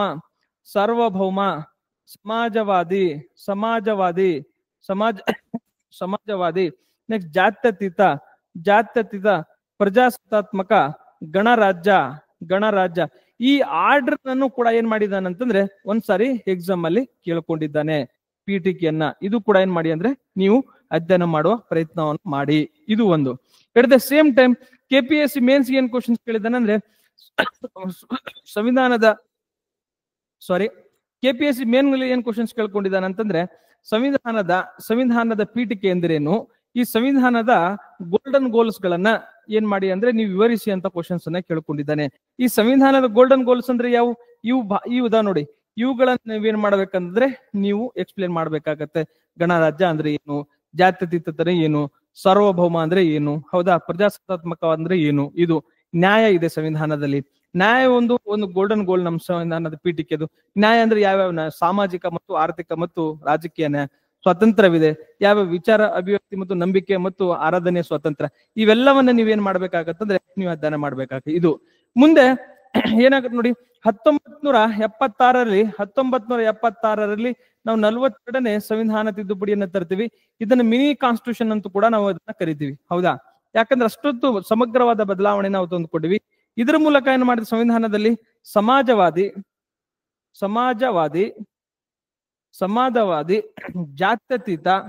ಜಾತ್ಯತೀತ, ಹೌದಾ, ಜಾತ್ಯತೀತ ಮತ್ತು ಸಮಗ್ರತೆ ಈ ಮೂರು ಪದಗಳನ್ನ ನಾವು ಸೇರಿಸ್ಕೊಂಡಿವಿ. ಸೊ ಇದನ್ನೇನ್ ಹೇಳಿದ್ದಾರೆ ಅಂದ್ರೆ, ಈಗ ಅವರು RSS ಅವ್ರು ಏನ್ ಹೇಳಿದ್ದಾರೆ ಅಂದ್ರೆ, ಈ ಪದಗಳನ್ನ ಸಮಾಜವಾದಿ ಮತ್ತು ಜಾತ್ಯತೀತ ಪದಗಳನ್ನ ನೀವು ಸಂವಿಧಾನದಿಂದ ಕೈ ಬಿಡಿ. ಯಾಕಂದ್ರೆ ಇದನ್ನ ನಾವು ಇತ್ತೀಚಿನ ಏನಕ್ಕಂತ ಮಾಡಿಫೈಡ್ ಇಂಟೆನ್ಷನ್ ಇದನ್ನ ಸೇರಿಸ್ಕೊಂಡಿದ್ದಾರೆ ಎಂಬ ಅಂಶವನ್ನ ಅವ್ರ ಸಮರ್ಥನೆ ಆಗಿದೆ. ಇದು ಅವ್ರು ಏನಾದ್ರು ಪೊಲಿಟಿಕಲ್ ಸಮರ್ಥನೆ ಅಥವಾ ಅವ್ರು ಏನಾದ್ರು ಹೇಳಿ ಇವ್ರೇನಾದ್ರು ನಮಗೆ ವಿದ್ಯಾರ್ಥಿ ದೃಷ್ಟಿಯಿಂದ ಏನ್ ಗೊತ್ತೆ, ಈ ಪಾರ್ಟ್ ನಮಗೆ ಏನಾಗುತ್ತದೆ ಇಂಪಾರ್ಟೆಂಟ್ ಹೋಗುತ್ತೆ. ನೀವೇನ್ ಮಾಡ್ಬೇಕಂದ್ರೆ ನೀಟಾಗಿ ಅದನ್ನ ಅಧ್ಯಯನ ಮಾಡುವ ಪ್ರಯತ್ನ ಮಾಡಿ. ಅಂಡ್ ಇನ್ನೊಂದೇನ್ ಕ್ವಶನ್ಸ್ ಕೇಳಿದಾನಂದ್ರೆ, ಈ ಸಂವಿಧಾನದ ಪೀಠಿಕೆಯು ಸಂವಿಧಾನದ ಭಾಗವೇ? ಇದನ್ನು ಕೂಡ ಕ್ವಶನ್ಸ್ ಅನ್ನ ಕೇಳಿಕೊಂಡು, ಒಂದು ಪ್ರಕರಣದಲ್ಲಿ ಏನಾಗಿದೆ ಅಂದ್ರೆ ಸಂವಿಧಾನದ ಭಾಗವಲ್ಲ ಅಂತ ಹೇಳಿದ್ದಾರೆ, ಇನ್ನೊಂದು ಪ್ರಕರಣದಲ್ಲಿ ಸಂವಿಧಾನದ ಭಾಗ ಅಂತ ಹೇಳಿದ್ದಾನೆ, ಮೂರನೇ ಪ್ರಕರಣದಲ್ಲಿ ಅವಿಭಾಜ್ಯ ಸಂವಿಧಾನದ ಅವಿಭಾಜ್ಯ ಅಂಗ ಎಂಬ ಅಂಶವನ್ನ ಸುಪ್ರೀಂ ಕೋರ್ಟ್ ತೀರ್ಪು ನೋಡಿದೆ. ಈಗ ನೀವೇನ್ ಮಾಡ್ಬೇಕಾದ್ರೆ ಯಾವ ಪ್ರಕರಣದಲ್ಲಿ ಪೀಠಿಕೆಯನ್ನು ಸಂವಿಧಾನದ ಭಾಗವಲ್ಲ ಅಂತ ಹೇಳಿದೆ ಅದನ್ನ ಕಮೆಂಟ್ ಮಾಡಿ ತಿಳಿಸಿ. ಯಾವ ಪಾಠನ್ನ ಯಾವ ಪ್ರಕರಣದಲ್ಲಿ ಅದನ್ನ ಸಂವಿಧಾನದ ಪೀಠಿಕೆಯು ಸಂವಿಧಾನದ ಭಾಗವಾಗಿದೆ ಎಂಬ ಅಂಶವನ್ನು ಸ್ಟೇಟ್ಮೆಂಟ್ ಕೊಟ್ಟಿದ್ದಾರೆ. ಈ ಮೂರು ಪ್ರಕರಣಗಳನ್ನ ನೀವೇನ್ ಮಾಡಿ ಅಂತಂದ್ರೆ ಕಮೆಂಟ್ ಮಾಡಿ ನನಗೆ ತಿಳಿಸಿ. Okay, very important. ಈ ಮೂರು ಪ್ರಕರಣಗಳ ಮೇಲೆ ಕ್ವಶನ್ಸ್ ಅನ್ನ ಕೇಳ್ಕೊಂಡಿದ್ದಾನೆ. ಇದನ್ನ ಮೇನ್ಸ್ ಅನಾಲಿಸಿಸ್ ಆಗಿ ನೀವು ಏನು ಕ್ವಶನ್ಸ್ ಕೇಳುವ ಸಾಧ್ಯತೆ ಇರ್ತದೆ. ಏನ್ ಕ್ವಶನ್ ಕೇಳಬಹುದು ಅಂದ್ರೆ, ಸಂವಿಧಾನದ ಪೀಠಿಕೆಯನ್ನ ಕುರಿತು ಸಂಕ್ಷಿಪ್ತವಾಗಿ ಬರೆದು ಸಂವಿಧಾನದ ಪೀಠಿಕೆಯು ಸಂವಿಧಾನದ ಭಾಗವೇ, ವಿಶ್ಲೇಷಿಸಿ ಅಥವಾ ಮೌಲ್ಯಾಂಕನ ಮಾಡಿ ಅಂತ ಕ್ವಶನ್ಸ್ ಕೇಳಿದಾಗ ನಿಮಗೇನ್ ಬೇಕಾದಂದ್ರೆ ಈ ಮೂರು ಟಾಪಿಕ್ಸ್ ಗಳ ಮೇಲೆ, ಈ ಮೂರು ಪ್ರಕರಣಗಳ ಬಗ್ಗೆ ನಿಮಗೆ ಗೊತ್ತಿರ್ಬೇಕಾಗತ್ತೆ. ಸೊ ನೀವೇನ್ ಮಾಡ್ಬೇಕಂದ್ರೆ ನೀಟಾಗಿ ನೀವೇನ್ ಮಾಡಿ ಅದನ್ನ ಪ್ರಿಪರೇಷನ್ ಮಾಡುವ ಪ್ರಯತ್ನವನ್ನ ಮಾಡಿ. ಓಕೆ, ಇದು ಪೀಠಿಕೆ ಬಗ್ಗೆ ಗೊತ್ತಿರಲಿ ನಿಮಗೆ. ಜೊತೆಗೆ ಪೀಠಿಕೆ ಬಗ್ಗೆ, ಈ ಪೀಠಿಕೆ ಯಾವ್ಯಾವ ಒಳಗೊಂಡಿದೆ, ಈ ಪೀಠಿಕೆ ಏನ್ ಗೊತ್ತಾ, ನಮ್ಮ ಅಧಿಕಾರ ಮಾಡೋದಕ್ಕೆ ನಾವು ಇದು ಕಾನ್ಸ್ಟಿಟ್ಯೂಷನ್ ಅನ್ನ ಚೇಂಜ್ ಮಾಡೋದಕ್ಕೆ ಅಧಿಕಾರವನ್ನು ನೀಡುತ್ತದೆ ಅಂತ ನಿಮಗೆ ಸ್ಟೇಟ್ಮೆಂಟ್ ಬೇಸ್ಡ್ ಕ್ವಶನ್ಸ್ ಅನ್ನ ಕೇಳ್ತಾನೆ. ಅದನ್ನು ನೆನ್ಪಿಡುವ ಪ್ರಯತ್ನವನ್ನು ಮಾಡಿ. ಜೊತೆಗೆ ಈ ಜಾತ್ಯತೀತತೆ ಇದೆಯಲ್ಲ, ಈ ಭಾರತೀಯ ಜಾತ್ಯತೀತೆ ಮತ್ತು ವೆಸ್ಟರ್ನ್ ಜಾತ್ಯತೀತೆಗೆ ಇರುವ ವ್ಯತ್ಯಾಸವೇನು, ಜಾತ್ಯತೀತೆಯನ್ನು ಪ್ರಮೋಟ್ ಮಾಡಲು ಸರ್ಕಾರ ತೆಗೆದುಕೊಂಡ ಕ್ರಮಗಳೇನು, ಅದು ಕ್ವಶನ್ಸ್ ಕೇಳಬಹುದು ನಿಮಗೆ. ಹೌದಾ, ಸಾರ್ವಭೌಮ ಎಂದ್ರೇನು, ಭಾರತ ಒಂದು ಸಾರ್ವಭೌಮ ರಾಷ್ಟ್ರವಾಗಿದೆ ಚರ್ಚಿಸಿ, ಮತ್ತು ಭಾರತದ ಸಾರ್ವಭೌಮ ಧಕ್ಕೆ ಆಗುವ ಅಂಶಗಳನ್ನ ಯಾವ ಅಂತ ಕ್ವಶನ್ಸ್ ಕೇಳಬಹುದು. ಇದ್ರ ಮೇಲೆ ಈ ಪೀಠಿಕೆ ಮೇಲೆ ನಿಮಗೊಂದು 5 ರಿಂದ 6 ಕ್ವಶನ್ಸ್ ಗಳೇನು ಮಾಡುತ್ತೆ, 5 ರಿಂದ 6 ಕ್ವಶನ್ಸ್ ಗಳು ನಿಮಗೆ ಮೇನ್ಸ್ಗೆ ಬರುವ ಸಾಧ್ಯತೆ ಇರ್ತವೆ. ಒಂದು and at the same time films ಗಂದೆ ಕ್ವಶನ್ಸ್ ಕೇಳ್ತಾನೆ. ನೀವು ಪ್ರಕರಣಗಳ ಜೊತೆಗೆ ನೀವೇನ್ ಮಾಡ್ಬೇಕಂದ್ರೆ ಅಧ್ಯಯನ ಆಗತ್ತೆ. ನೆಕ್ಸ್ಟ್ ಏನಾಗುತ್ತೆ, November 26 ನಿಮ್ಗೆ ಗೊತ್ತಿದೆ, November 26, 1940 ನಾವು PTK ಅಂಗೀಕಾರ ಮಾಡ್ತೀವಿ. ಇವೆಲ್ಲ ಬೇಸಿಕ್ಸ್ ಗಳು ನಿಮ್ಗೆ ಗೊತ್ತಿದೆ ಅಂತ ನಾನು ಭಾವಿಸ್ಕೊಳ್ತೇನೆ. So these are the important. ಈಗ ನಿಮ್ಗೆ ಏನಿದೆ, ಯಾರು KPSC ಮೇನ್ಸ್ಗೆ ಪ್ರಿಪರೇಷನ್ ಮಾಡ್ತಾ ಇದ್ರಿ, ಈಗ ಫಸ್ಟ್ ಆಲ್ರೆಡಿ ಒಂದು ಕ್ವಶನ್ಸ್ ಕೇಳ್ಕೊಂಡಿದ್ದಾನೆ ಮೇನ್ಸ್ಗೆ. ರಿಮೈನಿಂಗ್ 5 to 6 ಕ್ವಶನ್ ನೀವೇನ್ ಮಾಡಿ ಅಂತಂದ್ರೆ ನೀವೇ ಫ್ರೇಮ್ ಮಾಡಿ ಅದಕ್ಕೆ ಆನ್ಸರ್ ಮಾಡುವ ಪ್ರಯತ್ನವನ್ನ ಮಾಡಿ. ಎಕ್ಸಾಂಪಲ್ ಹೇಳ್ತೀನಿ. ಈಗ ಸಮಾಜ ಜಾತ್ಯತೀತ ಎಂದರೇನು, ಭಾರತದ ಜಾತ್ಯತೀತ ಮತ್ತು ಇತರ ಜಾತಿಗೆ ವ್ಯತ್ಯಾಸವೇನು, ಮತ್ತು ಜಾತ್ಯತೀತನ ಪ್ರಮೋಟ್ ಮಾಡಲು ಸರ್ಕಾರ ತೆಗೆದುಕೊಂಡ ಕ್ರಮಗಳೇನು, ಈ ರೀತಿ ಕ್ವಶನ್ಸ್ ಬರ್ಬೋದು. ಹೌದಾ? ಅಥವಾ ಸಂವಿಧಾನ ಪೀಠಿಕೆಯ ಮಹತ್ವವನ್ನು ಬರೆದು ಅದು ಸಂವಿಧಾನದ ಭಾಗವೇ ಅಲ್ಲವೇ ಅಂತ ಕ್ವಶನ್ಸ್ ಬರ್ಬೋದು. ಈ ರೀತಿ ಇದು 2ನೇ ಕ್ವಶನ್ ಆಯ್ತು. 3ನೇದು ಸಾರ್ವಭೌಮ ಎಂದರೇನು, ಭಾರತೀಯ ಸಾರ್ವಭೌಮಕ್ಕೆ ಧಕ್ಕೆಯನ್ನುಂಟು ಮಾಡುವ ಅಂಶಗಳ್ಯಾವ್ಯಾವು ಮತ್ತು ಭಾರತದ ಸಾರ್ವಭೌಮವನ್ನ ಬಲಿಷ್ಠಗೊಳ್ಳಲು ನೀವು ತೆಗೆದುಕೊಳ್ಳುವ ಕ್ರಮಗಳೇನು ಅಂತ ಕ್ವಶನ್ಸ್ ಅನ್ನು ಕೇಳಬಹುದು ನಿಮಗೆ. ಈ ಪೀಠಿಕೆ ಮೇಲೆ ಇಂಪಾರ್ಟೆಂಟ್ ಇದೆ. ಅದಕ್ಕಾಗಿ ನಾನು ಏನ್ ಮಾಡ್ಕೊಂಡಿದ್ರೆ ಸ್ವಲ್ಪ ಇದನ್ನು ಡೀಟೇಲ್ ಆಗಿ ಹೇಳ್ಕೊಡುವ ಪ್ರಯತ್ನವನ್ನ ಮಾಡ್ತಾ ಇದ್ದೀನಿ. ಓಕೆ, ನೆಕ್ಸ್ಟ್ ನೋಡಿ, ಹೆಚ್ಚುವರಿ ಅಡ್ವೊಕೇಟ್ ಜನರಲ್ ಕೆಲಸ ಮಾಡದಿದ್ರೆ ಬದಲಿಸುವುದು ಅನಿವಾರ್ಯ. ನಮ್ CM ಸಿದ್ದರಾಮಯ್ಯ ಹೆಚ್ಚುವರಿ ಏನು ಗೊತ್ತಾ, ಅಡ್ವೊಕೇಟ್ ಜನರಲ್ ಅವ್ರು ಏನ್ ಮಾಡ್ತೀವಿ ಅಂತಂದ್ರೆ ಬದಲಿಸ್ತೀವಿ. ನೀವು ಕೆಲಸ ಮಾಡ್ಲಿಲ್ಲ ಅಂದ್ರೆ ನಿಮ್ಮನ್ನ ಚೇಂಜ್ ಮಾಡೋದ್ರಲ್ಲಿ ಏನಾಗ್ತದ್ರೆ ನಾವು ಹಿಂದೆ ಮುಂದೆ ನೋಡೋದಿಲ್ಲ. ಕಾರಣ ಅಷ್ಟೇ, ಏನಾಗಿದೆ, ನಮ್ಮ ಸರ್ಕಾರದ ಮುಖ್ಯ ಪ್ರಕರಣಗಳಲ್ಲಿ ನಮಗೆ ಹಿನ್ನಡೆ ಆಗ್ತಾ ಇದೆ ಎಂಬ ಅಂಶವನ್ನ ಮಾನ್ಯ ಮುಖ್ಯಮಂತ್ರಿಯವರು ಹೆಚ್ಚುವರಿ ಅಡ್ವೊಕೇಟ್ ಜನರಲ್ ಅವರಿಗೆ ಎಚ್ಚರಿಕೆಯನ್ನು ಕೊಡುವ ಪ್ರಯತ್ನವನ್ನ ಮಾಡಿದ್ದಾರೆ. ಹಾಗಾದ್ರೆ ನನ್ನ ಪ್ರಶ್ನೆ ಏನು ಗೊತ್ತಾ ಇಲ್ಲಿ, ಹಾಗಾದ್ರೆ ಅಡ್ವೊಕೇಟ್ ಜನರಲ್ ಅಂದ್ರೆ ಏನು ಫಸ್ಟ್? ಹೌದಾ, ಅಡ್ವೊಕೇಟ್ ಜನರಲ್ ಅಂದ್ರೆ ಏನು, ಅಥವಾ ಹೆಚ್ಚುವರಿ ಅಡ್ವೊಕೇಟ್ ಜನರಲ್ ಅಂದ್ರೇನು, ಮತ್ತು ಅಟಾರ್ನಿ ಜನರಲ್ ಮತ್ತು ಅಡ್ವೊಕೇಟ್ ಜನರಲ್ ಏನು ವ್ಯತ್ಯಾಸ? ಹೌದಾ, ಇದು ಟಾಪಿಕ್ ನಮಗೆ ಇಂಪಾರ್ಟೆಂಟ್ ಆಗುತ್ತೆ. ಸ್ಟೇಟ್ಮೆಂಟ್ ಸಿದ್ದರಾಮಯ್ಯ ಸಾಹೇಬ್ರು ಏನು ಅವ್ರು ಎಚ್ಚರಿಕೆ ಕೊಟ್ಟು ಅದು ನಮ್ಮ ಅವಶ್ಯಕತೆ ಇಲ್ಲ. ಬಟ್ ನನಗೊಂದು ಪದ ಇದೆ ಇಲ್ಲಿ, ಏನ್ ಗೊತ್ತಾ, ಹೆಚ್ಚುವರಿ advocate general. Very important. Attorney general ಮತ್ತು ನೀವೇನ್ ಮಾಡಿ ಅಂತಂದ್ರೆ ಏನ್ ಗೊತ್ತಾ, ಇದೆ 4 ಬಾಕ್ಸ್ ಅನ್ನ ನೀವೇನ್ ಮಾಡಿ ಅಂದ್ರೆ ಮುಖ್ಯವಾಗಿ ಹಾಕೊಳ್ಳುವ ಪ್ರಯತ್ನವನ್ನ ಮಾಡಿ. 4 ಬಾಕ್ಸ್ ಅನ್ನು ಹಾಕೊಳ್ಳುವ ಪ್ರಯತ್ನವನ್ನ ಮಾಡಿ. ಫಸ್ಟ್ ಬಾಕ್ಸ್ ಅನ್ ಗೊತ್ತಾ, ಫಸ್ಟ್ 2 ಬಾಕ್ಸ್ ಅನ್ನ ದೊಡ್ಡ ಹಾಕೊಳ್ಳಿ, ಲಾಸ್ಟ್ 2 ಬಾಕ್ಸ್ ಅನ್ನ ಏನ್ ಮಾಡ್ಕೋದ ಸ್ಮಾಲ್ ಆಗಿ ಹಾಕೊಳ್ಳುವ ಪ್ರಯತ್ನವನ್ನ ಮಾಡಿ. ಇಲ್ಲಿ ಇದೇನಂದ್ರೆ ನಿಮಗೆ ಅಟಾರ್ನಿ ಜನರಲ್ ಅನ್ನ ನಾವು ನೋಡ್ತೀವಿ. ಅಟಾರ್ನಿ ಜನರಲ್ ರಾಜ್ಯದಲ್ಲಿ ನಾವು ಏನ್ ಮಾಡ್ತೀವಿ, ಅಡ್ವೊಕೇಟ್ ಜನರಲ್ ಅನ್ನ ನಾವು ನೋಡ್ತೀವಿ. ಅಡ್ವೊಕೇಟ್ ಜನರಲ್ ನ ಇಲ್ಲಿ ನೆಕ್ಸ್ಟ್ ಏನ್ ಗೊತ್ತಾ, ಈ ಅಟಾರ್ನಿ ಜನರಲ್ ಅವ್ರ ಜೊತೆಗೆ ನಾವು ಅಡಿಷನಲ್ ಅಟಾರ್ನಿ ಜನರಲ್ ಕೂಡ ನಾವೇನ್ ಗೊತ್ತಿ ಹೆಚ್ಚುವರಿ ಅಥವಾ ಹೆಚ್ಚುವರಿ ನಾವೇನ್ ಮಾಡಬಹುದು, AG ಗಳನ್ನ ನೋಡಬಹುದು. ಅಟ್ ದ ಸೇಮ್ ಟೈಮ್ ಏನ್ ಗೊತ್ತಾ, ನಾವು ಹೆಚ್ಚುವರಿ ಏನ್ ಮಾಡಬಹುದು ಅಂತಂದ್ರೆ ನಾವು ಅಡ್ವೊಕೇಟ್ ಜನರಲ್ ಅನ್ನ ನಾವ್ ಏನ್ ಮಾಡಬಹುದು ಅಂದ್ರೆ ನೇಮಕ ಮಾಡಬಹುದು. ಈ ಅಟಾರ್ನಿ ಜನರಲ್ ಬಗ್ಗೆ ಆರ್ಟಿಕಲ್ 76 ಮಾತಾಡತ್ತೆ, ಅಡ್ವೊಕೇಟ್ ಜನರಲ್ ಬಗ್ಗೆ ಆರ್ಟಿಕಲ್ 165 ಮಾತಾಡತ್ತೆ. ಆದ್ರೆ ಹೆಚ್ಚುವರಿ ಅಟಾರ್ನಿ ಜನರಲ್ ಬಗ್ಗೆ ಯಾವುದೇ ಆರ್ಟಿಕಲ್ ಇಲ್ಲ, ಸಂವಿಧಾನದಲ್ಲಿ ಮೆನ್ಷನ್ ಇಲ್ಲ, ಮತ್ತು ಹೆಚ್ಚುವರಿ ಅಡ್ವೊಕೇಟ್ ಜನರಲ್ ಬಗ್ಗೆ ಸಂವಿಧಾನದಲ್ಲಿ ಮೆನ್ಷನ್ ಇಲ್ಲ. ಈ ಸ್ಟೇಟ್ಮೆಂಟ್ ಅನ್ನು ಹಾಕಿ ನಿಮಗೆ ಏನ್ ಮಾಡ್ತಾನೆ ಅಂದ್ರೆ ಎಕ್ಸಾಮ್ ಅಲ್ಲಿ ಕನ್ಫ್ಯೂಸ್ ಇಡಿಸ್ತಾನೆ. ನೆನ್ಪಿಡುವ ಪ್ರಯತ್ನವನ್ನು ಮಾಡಿ. ಜೊತೆಗೆ ಈ ಅಟಾರ್ನಿ ಜನರಲ್ ಯಾರು ಅಪಾಯಿಂಟ್ ಮಾಡ್ತಾರೆ, ರಾಷ್ಟ್ರಪತಿ ಏನ್ ಮಾಡ್ತಾರೆ ಅಂದ್ರೆ ರಾಷ್ಟ್ರಪತಿ ಇದನ್ನ ನೇಮಕ ಮಾಡ್ತಾರೆ. ಇವ್ರನ್ನ ಯಾರು ಮಾಡ್ತಾರೆ, ರಾಜ್ಯಪಾಲರು ಅಪಾಯಿಂಟ್ ಮಾಡ್ತಾರೆ. ಇವ್ರಿಬ್ಬರನ್ನ ಯಾರು ಅಪಾಯಿಂಟ್ ಮಾಡ್ತಾರೆ, ನೀವೇನ್ ಮಾಡಿ ಅಂದ್ರೆ ಕಮೆಂಟ್ ಮಾಡಿ ತಿಳಿಸಿ. ನಾ ಹೇಳ್ಬಹುದು ಅದನ್ನ, ನೀವು ಸ್ವಲ್ಪ ವರ್ಕ್ ಮಾಡ್ಬೇಕಲ್ಲ. ಸೊ ನೀವೇನ್ ಮಾಡಿ ಅಂದ್ರೆ ಇದನ್ನ ನೆನ್ಪಿಡುವ ಪ್ರಯತ್ನ ಮಾಡಿ. ಎಟ್ ದ ಸೇಮ್ ಟೈಮ್ ಇದು 2 ಪಾಯಿಂಟ್ ಆಯ್ತು. 3ನೇ ಪಾಯಿಂಟ್ ನೋಡಿ, ಇದ್ರ ಯಾರಿರ್ತಾರೆ ಅಂದ್ರೆ ಇವರು ಸುಪ್ರೀಂ ಕೋರ್ಟ್ ನ ನ್ಯಾಯಮೂರ್ತಿಗಳು, ನ್ಯಾಯಾಧೀಶರು ಅಥವಾ ಮುಖ್ಯ ನ್ಯಾಯಾಧೀಶಗಳು, ನಿವೃತ್ತ ನ್ಯಾಯಾಧೀಶರಾಗಿ ಇರ್ಬೋದು, ಇವ್ರು ಇರ್ಬೋದು, ಪ್ರೆಸೆಂಟ್ ಇರ್ಬೋದು. ಇವರು ಹೈಕೋರ್ಟ್ ನ ನ್ಯಾಯಾಧೀಶರಾಗಿ ಸೇವೆ ಸಲ್ಲಿಸೋರು ಏನ್ ಮಾಡಬಹುದು ಅಂದ್ರೆ ಇದನ್ನ ನೇಮಕ ಮಾಡಬಹುದು. ಹಾಗಾದ್ರೆ ಅಡ್ವೊಕೇಟ್ ಜನರಲ್ ನ ಕಾರ್ಯಗಳ ಮೇಲೆ, ಅಟಾರ್ನಿ ಜನರಲ್ ನ ಕಾರ್ಯಗಳ ಮೇಲೆ ಕ್ವಶನ್ಸ್ ಅನ್ನ ಕೇಳಿದ್ದಾನೆ.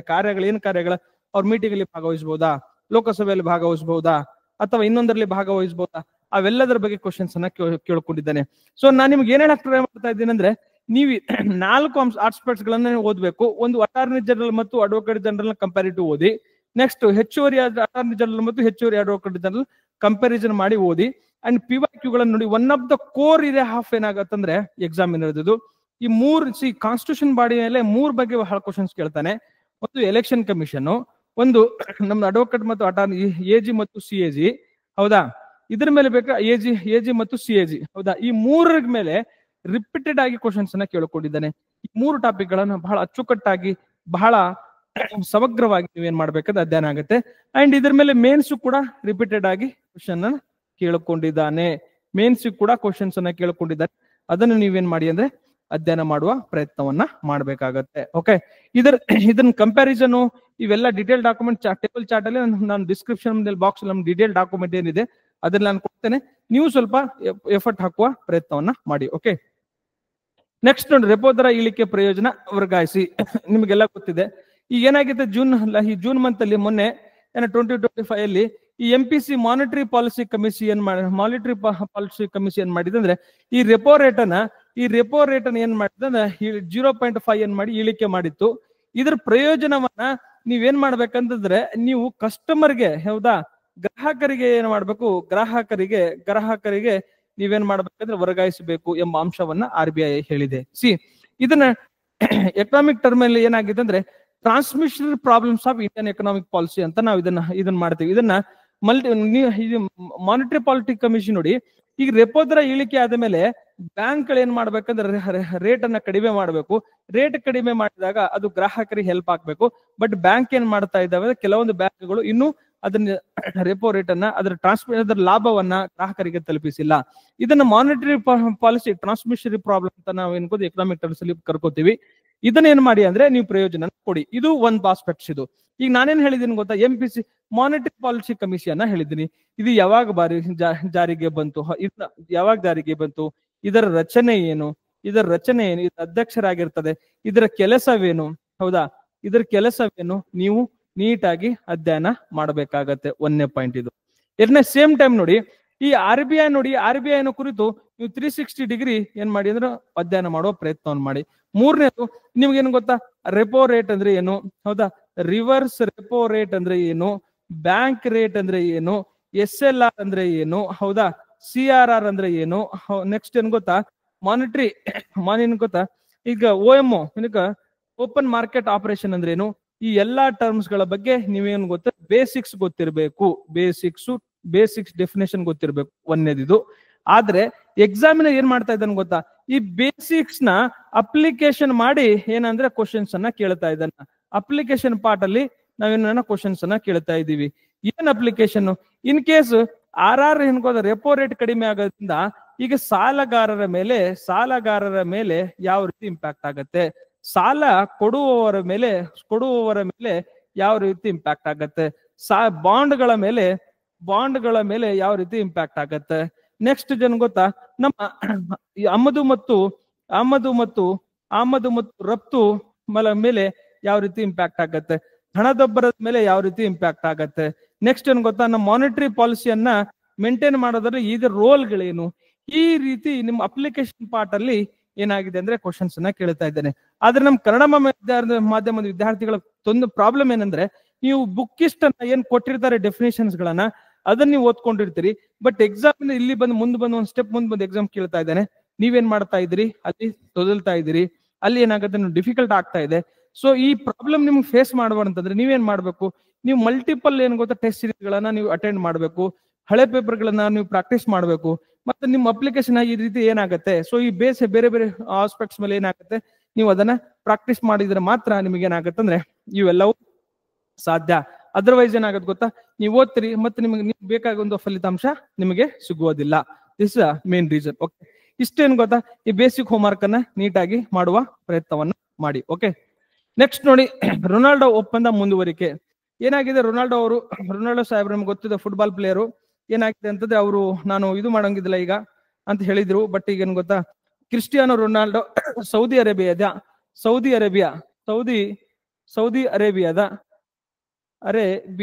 ಏನಿದೆ ಅಂತಂದ್ರೆ ಸೌದಿ ಅರೇಬಿಯಾದ ಒಂದು ಯಾವುದು ಅಲ್ ನಸರ್ ತಂಡದಲ್ಲಿ ಅಲ್ ನಸರ್ ಇದನ್ನ ಯಾಕೆ ಬರೀತಾ ಇದ್ದೇನೆ ಅಂದ್ರೆ ಯಾವ ದೇಶ ಮತ್ತು ಯಾವ ತಂಡ ಅಂತ ನಿಮ್ಗೆ ಕ್ವಶನ್ಸ್ ಕೇಳುವ ಸಾಧ್ಯ ಇರ್ತದೆ. ಎರಡನ್ನೂ ನೆನ್ಪಿಡಿ. ಸೌದಿ ಅರೇಬಿಯಾ ದೇಶ ಅಲ್ ನಸರ್ ತಂಡಕ್ಕೆ ಅವ್ರು ಏನ್ ಮಾಡ್ತಾರೆ, ರೊನಾಲ್ಡೋ ಅವರು 2027 ವರೆಗೆ ಏನಂದ್ರೆ 2027 ಆಡಲು ಒಪ್ಪಂದವನ್ನು ಮುಂದೆ ಮಾಡ್ಕೊಂಡಿದ್ದಾರೆ. ಇದು ನಮಗೆ ಗೊತ್ತಿರಲಿ, ಇಷ್ಟು ಬೇಸಿಕ್ಸ್ ಗೊತ್ತಿರಲಿ. ಮ್ಯಾಕ್ಸ್ ನಿಮಗೆ ಏನ್ ಕ್ವಶನ್ಸ್ ಕೇಳ್ಬೋದು, ಈ ತಂಡ ಹೆಸರು ಕೇಳ್ಬೋದು, ಯಾವ ದೇಶ ಅಂತ ಕೇಳ್ಬೋದು. ನೆಕ್ಸ್ಟ್ ಟೆಸ್ಟ್ ಕ್ರಿಕೆಟ್ ನಲ್ಲಿ ಸ್ಟಾಪ್ ವಾಚ್ ಅನ್ನ ಏನಾಗ್ತದೆ ಇದೆ. ಸೊ ಇತ್ತೀಚೆಗೆ ICC ಏನ್ ಮಾಡಿದೆ, ಇಂಟರ್ನ್ಯಾಷನಲ್ ಕ್ರಿಕೆಟ್ ಕೌನ್ಸಿಲ್ ಈ ಸ್ಟಾಪ್ ವಾಚ್ ಕಾನ್ಸೆಪ್ಟ್ ಅನ್ನ ತರ್ತಾ ಇದೆ. ಯಾಕಂದ್ರೆ ಒಂದು ಓವರ್ ಆಯ್ತು, ಒಂದು ಓವರಿಂದ ಇನ್ನೊಂದು ಓವರ್ ಅನ್ನ ನೀವು 60 ಸೆಕೆಂಡ್ಸ್ ಅಲ್ಲಿ ಏನ್ ಮಾಡ್ಬೇಕಂದ್ರೆ ಪ್ರಾರಂಭ ಮಾಡಬೇಕು, ಇಲ್ಲವಾದಲ್ಲಿ ನಿಮಗೆ ಫೈನ್ ಹಾಕ್ತೇವೆ ಎಂಬ ಅಂಶವನ್ನ ಏನ್ ಮಾಡ್ಕೊಂಡಿದ್ದಾರೆ, ಹೊಸ ನಿಯಮವನ್ನ ಜಾರಿಗೆ ತಂದಿದೆ.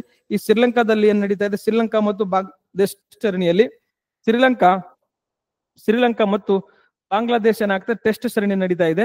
ಈ ಟೆಸ್ಟ್ ಸರಣಿಯಲ್ಲಿ ಇದನ್ನ ನಾವು ಇಂಟ್ರೊಡ್ಯೂಸ್ ಮಾಡ್ಕೊಂಡಿವಿ. ಅಷ್ಟು ಬೇಸಿಕ್ಸ್ ಗೊತ್ತಿದ್ರೆ ಮೋರ್ ದೆನ್ ಇನಫ್. ನೆಕ್ಸ್ಟ್ ನೋಡಿ, ಕರ್ನಾಟಕ ತಂಡಕ್ಕೆ ಸಮಗ್ರ ಪರಿಸ್ಥಿತಿ 78ನೇ ರಾಷ್ಟ್ರೀಯ ಸೀನಿಯರ್ ಈಜು ಚಾಂಪಿಯನ್ಶಿಪ್ ಎಲ್ಲಿ ನಡೀತಾ ಇದು? ಒರಿಸ್ಸಾದ ಭುವನೇಶ್ವರದಲ್ಲಿ ನಡೀತದೆ. ಭುವನೇಶ್ವರದಲ್ಲಿ ಅದರಲ್ಲಿ ಕರ್ನಾಟಕ ಏನ್ ಗೊತ್ತಾ ಚಾಂಪಿಯನ್ ಆಗಿ ಸಮಗ್ರವಾಗಿ 6 ಹೊಡ್ಕೊಂಡು ಬಂದಿದೆ ಕರ್ನಾಟಕ. ಓಕೆ, ಅದನ್ನ ಕೂಡ ಜಸ್ಟ್ ನೆನಪಿಡುವ ಪ್ರಯತ್ನವನ್ನ ಮಾಡಿ. ಒಂದ್ ನ್ಯೂಸ್ ಇದಾವೆ, ಇದನ್ನ ಜಸ್ಟ್ ನಿಮ್ಗೆ ಬೇಸಿಕ್ಸ್ ಅನ್ನ ತಿಳ್ಕೊಳ್ಳಿ. ಅಂಡ್ ಇವೆಲ್ಲ ಅದ ನೋಡಿ, ಇದನ್ನ ನಾನು ಸುಮ್ನೆ ನಿಮಗೆ ಇವತ್ತಿನ ದಿನಕ್ಕೆ ಏನಾಗೋದು ಗೊತ್ತಾ, ನಿಮ್ಗೆ ಇಂಪಾರ್ಟೆಂಟ್ ಇದೆ. But down the line 6 month ನೀವು ಎಕ್ಸಾಮ್ ಬರುವವರೆಗೆ ಇವೆಲ್ಲ ಇಂಪಾರ್ಟೆಂಟ್ ಆಗೋದಿಲ್ಲ. ಬಟ್ ಆಸ್ ಎ ಆಸ್ಪಿರೆಂಟ್ ಆಗಿ ಏನ್ ನಡೀತಾ ಇದೆ ನಿಮ್ಗೆ ಗೊತ್ತಿರ್ಬೇಕಾಗತ್ತೆ. ಯಾಕಂದ್ರೆ ಇಲ್ಲಿ ಓದಿದ್ದು ಎಲ್ಲೋ ಹೆಲ್ಪ್ ಆಗ್ತದೆ, ಯಾವುದೇ ಎಕ್ಸಾಮ್ ಹೆಲ್ಪ್ ಆಗ್ತಿರ್ತದೆ. ಸ್ವಲ್ಪ ನೀವು ಅದನ್ನ ಕಂಟಿನ್ಯೂ ಮಾಡಿ ಹೋಗ್ಬೇಕಾಗತ್ತೆ. ಓಕೆ, ನೆಕ್ಸ್ಟ್ ನೋಡಿ, ಭಾರತದ ಕೋಸ್ಟ್ ಗಾರ್ಡ್ಗೆ ರ್ಯಾಡ್ಸಿಮ್ ತಂತ್ರಾಂಶ ಏನಾಗತ್ತಂದ್ರೆ ಹಸ್ತಾಂತರ ಏನಾಗಿದೆ ನೋಡಿ. ಇದ್ರ ಏನ್ ಗೊತ್ತಾ, ರ್ಯಾಡ್ಸಿಮ್ ತಂತ್ರ ಅಂದ್ರೆ ಒಂದು ಟೆಕ್ನಾಲಜಿ, ಇದು ಒಂದು ತಂತ್ರಾಂಶ ಇದೆ. ಇದ್ರ ಕೆಲಸ ಏನಂತಂದ್ರೆ ಈ ನಮ್ದು ಇದೆ ನೋಡಿ, ಫಾರ್ ಎಕ್ಸಾಂಪಲ್ ಯಾವುದು ರೇಡಾರ್, ನೈಜ ರೇಡಾರ್, ರಿಯಲ್ ಟೈಮ್ ಅಂತ ರೇಡಾರ್ ಅನ್ನ ಮಾಡತ್ತಂದ್ರೆ ರೇಡಾರ್ ಅನ್ನ ಇದು ನಮ್ಗೆ ಕೊಡುತ್ತೆ. ಎಟ್ ದ ಸೇಮ್ ಟೈಮ್ ಏನಾಗತ್ತಂದ್ರೆ ಇದು ಟ್ರಾಫಿಕ್ ಕಂಟ್ರೋಲ್ ಇದೆ ನೋಡಿ, ಟ್ರಾಫಿಕ್ ಕಂಟ್ರೋಲ್ ಮಾಡಕ್ಕೆ ಇದು ಈ ಟೆಕ್ನಾಲಜಿ ನಮಗೆ ಹೆಲ್ಪ್ ಆಗತ್ತೆ. ಇದನ್ನ ಯಾರಿಗೆ ಕೊಟ್ಕೊಂಡಿವಿ ಅಂತಂದ್ರೆ ರ್ಯಾಡ್ಸಿಮ್ ತಂತ್ರಾಂಶವನ್ನ ನಾವು ಭಾರತ ಕೋಸ್ಟ್ ಗಾರ್ಡ್ಗೆ ಹಸ್ತಾಂತರ ಮಾಡ್ಕೊಂಡಿವಿ.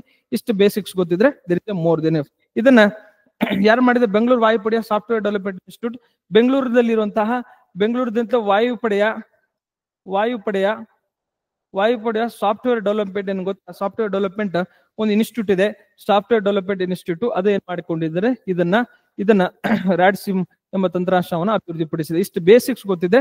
ಇದು ರ್ಯಾಡ್ಸಿಮ್ ತಂತ್ರಾಂಶ ಏನಂತ ಒಂದು ಬೇಸಿಕ್ ಕ್ವಶನ್ ಕೇಳಬಹುದು. ಯಾರು ಮಾಡಿದಾನೆ, ಬೆಂಗಳೂರು ಮೂಲದ ಒಂದು ನಮ್ದು ಮಾಡಿದೆ ಅಂದ್ರೆ ಇದು ಮೋರ್ ದೆನ್. ಓಕೆ, ನೆಕ್ಸ್ಟ್ ನೋಡಿ, ಹಂಪಿ ಮೃಗಾಲಯ ಸೇರಿದ ರೇವಗಂಡು ಹುಲಿಗೆ ಹಸ್ತಾಂತರ. ಈ ಹಂಪಿದಲ್ಲಿ ಏನ್ ಗೊತ್ತಾ, ಹಂಪಿದಲ್ಲಿ ವೆರಿ ಇಂಪಾರ್ಟೆಂಟ್, ಹಂಪಿದಲ್ಲಿ ಇರುವಂತ ಕಲ್ಯಾಣ ಕರ್ನಾಟಕದಲ್ಲಿರುವ ಈ ಮೃಗಾಲಯ, ಇದನ್ನ ಅಟಲ್ ಬಿಹಾರಿ ಏನ್ ಗೊತ್ತಾ, ಇದನ್ನ ಮೃಗಾಲಯ ಅಂತ ಕರಿತೀವಿ. ಇದು ಕೆಕೆ ಭಾಗದಲ್ಲಿರುವ ಏಕೈಕ ಏನಿದ್ರೆ ಏಕೈಕದ ಸವಾರಿ ಮೃಗಾಲಯ. ಇದಕ್ಕೆ ನಾವೇನ್ ಮಾಡ್ಕೊಂಡಿವಿ ಅಂದ್ರೆ, ನಾವು ಮಂಗಳೂರಿನ ಪಿಲಕುಳ ಕರೆಕ್ಟ್ ಆಗಿ ಪ್ರಮೋಷನ್ ಮಾಡ್ತಾ ಇದ್ದೀನ? ಓಕೆ, ಒಂದ್ಸ ಚೆಕ್ ಮಾಡ್ತೀನಿ. ಪಿಲಿಕುಲ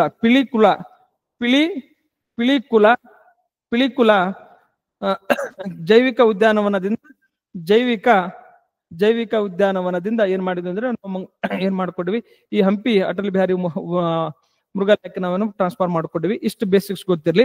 ಇದನ್ನ ಏನ್ ಮಾಡಿದೆ ಅಂದ್ರೆ ಕೇಂದ್ರದ ಏನು ಮೃಗಾಲಯ ಏನಿದೆ ಅಂತಂದ್ರೆ ಮೃಗಾಲಯ ಉನ್ನತ ಮಟ್ಟ ಸಮಿತಿ ಏನ್ ಮಾಡಿದೆ, ಸಮಿತಿ ಇದನ್ನ ಅನುಮತಿ ಕೊಟ್ಟಿದೆ. ಇಷ್ಟು ಬೇಸಿಕ್ಸ್ ಗೊತ್ತಿರ್ಲಿ. ಯಾಕಂದ್ರೆ ನೆಕ್ಸ್ಟ್ ಟಾಪಿಕ್ ಅಲ್ಲಿ ಮತ್ತೆ ಹುಲಿ ಬಗ್ಗೆ ಬರ್ತಾ ಇದೆ, ಅದ್ರ ಬಗ್ಗೆ ಡೀಟೇಲ್ ಆಗಿ ಡಿಸ್ಕಸ್ ಮಾಡೋ ಪ್ರಯತ್ನ ಮಾಡೋಣ. ನೋಡಿ ಸ್ನೇಹಿತರೆ, 5 ಹುಲಿಗಳ ವಿಷಸ್ರಾವನ ಶಂಕೆ ಏನಾಗಿದೆ ಅಂದ್ರೆ, ನಮ್ಮ ಚಾಮರಾಜನಗರ ಜಿಲ್ಲೆಯ ಹುನೂರು ತಾಲೂಕಿನಲ್ಲಿ ಒಂದು ತಾಯಿ ಮತ್ತು 4 ಮರಿಗಳು ಏನಾಗುತ್ತೆ, ನಾವು ಹುಲಿ ಇದು ವಿಷಸ್ರಾವನ ಹಾಕಿ ಕೊಲ್ಲಲಾಗಿದೆ ಅಂಶ ಶಂಕೆ ಮೂಡಿದೆ. ಅದಕ್ಕೆ ನಮ್ಮ ರಾಜ್ಯ ಸರ್ಕಾರ ಏನ್ ಮಾಡಿದೆ ಅಂತಂದ್ರೆ ಒಂದು ಸಮಿತಿಯನ್ನ ಕೂಡ ರಚನೆ ಮಾಡಿದೆ. ಇದು ನಿಮ್ಗೆ ಗೊತ್ತಿರ್ಲಿ. ಈಗ ಈ ಆಲ್ ಇಂಡಿಯಾ ಹುಲಿ ಡೇಟಾವನ್ನ ಸ್ವಲ್ಪ ನೋಡಿ. 5th cycle of all India tiger estimation 2022 ಅಲ್ಲಿ ನಾವೇನ್ ಮಾಡ್ಕೊಂಡಿವಿ, 2020 ರೀಪೋಲ್ ಮಾಡ್ಕೊಂಡಿವಿ. 5ನೇ ಸರ್ಕಲ್ ಅಲ್ಲಿ ನಾವೇನ್ ಮಾಡಿ ರಿವೈಸ್ ಎಸ್ಟಿಮೇಷನ್ ಮಾಡ್ತಾ ಇದೀವಿ. ಅದ್ರ ಪ್ರಕಾರ ಎಷ್ಟಂದ್ರೆ 3167 ಹುಲಿಗಳು ನಮ್ಮ ದೇಶದಲ್ಲಿದಾವೆ. ಹೈಯೆಸ್ಟ್ ಎಲ್ಲಿ ಅಂತಂದ್ರೆ ಈ ಸೆಂಟ್ರಲ್ ಇಂಡಿಯಾ ಇದೆ ನೋಡಿ, ಸೆಂಟ್ರಲ್ ಇಂಡಿಯನ್ ಹೈಲ್ಯಾಂಡ್ ಮತ್ತು ಈಸ್ಟರ್ನ್ ಘಾಟ್ಸ್ ಅಲ್ಲಿ ಅಂತಂದ್ರೆ ಅತಿ ಹೆಚ್ಚು ಹುಲಿಗಳು ದೇಶದಲ್ಲಿ ಕಂಡು ಬರ್ತವೆ. ಆದ್ರೆ ಲಾರ್ಜೆಸ್ಟ್ ಪಾಪ್ಯುಲೇಷನ್ಸ್ ಎಲ್ಲಿದೆ ಅಂತಂದ್ರೆ ನಾವೆಲ್ಲಿದೆ, ಮಧ್ಯಪ್ರದೇಶದಲ್ಲಿ ಎಂಪಿಯಲ್ಲಿ 785 ಹುಲಿಗಳನ್ನ ನಾವು ಕಾಣಬಹುದು. ಎಟ್ ದ ಸೇಮ್ ಕರ್ನಾಟಕದಲ್ಲಿ ಸೆಕೆಂಡ್ ಇದೆ.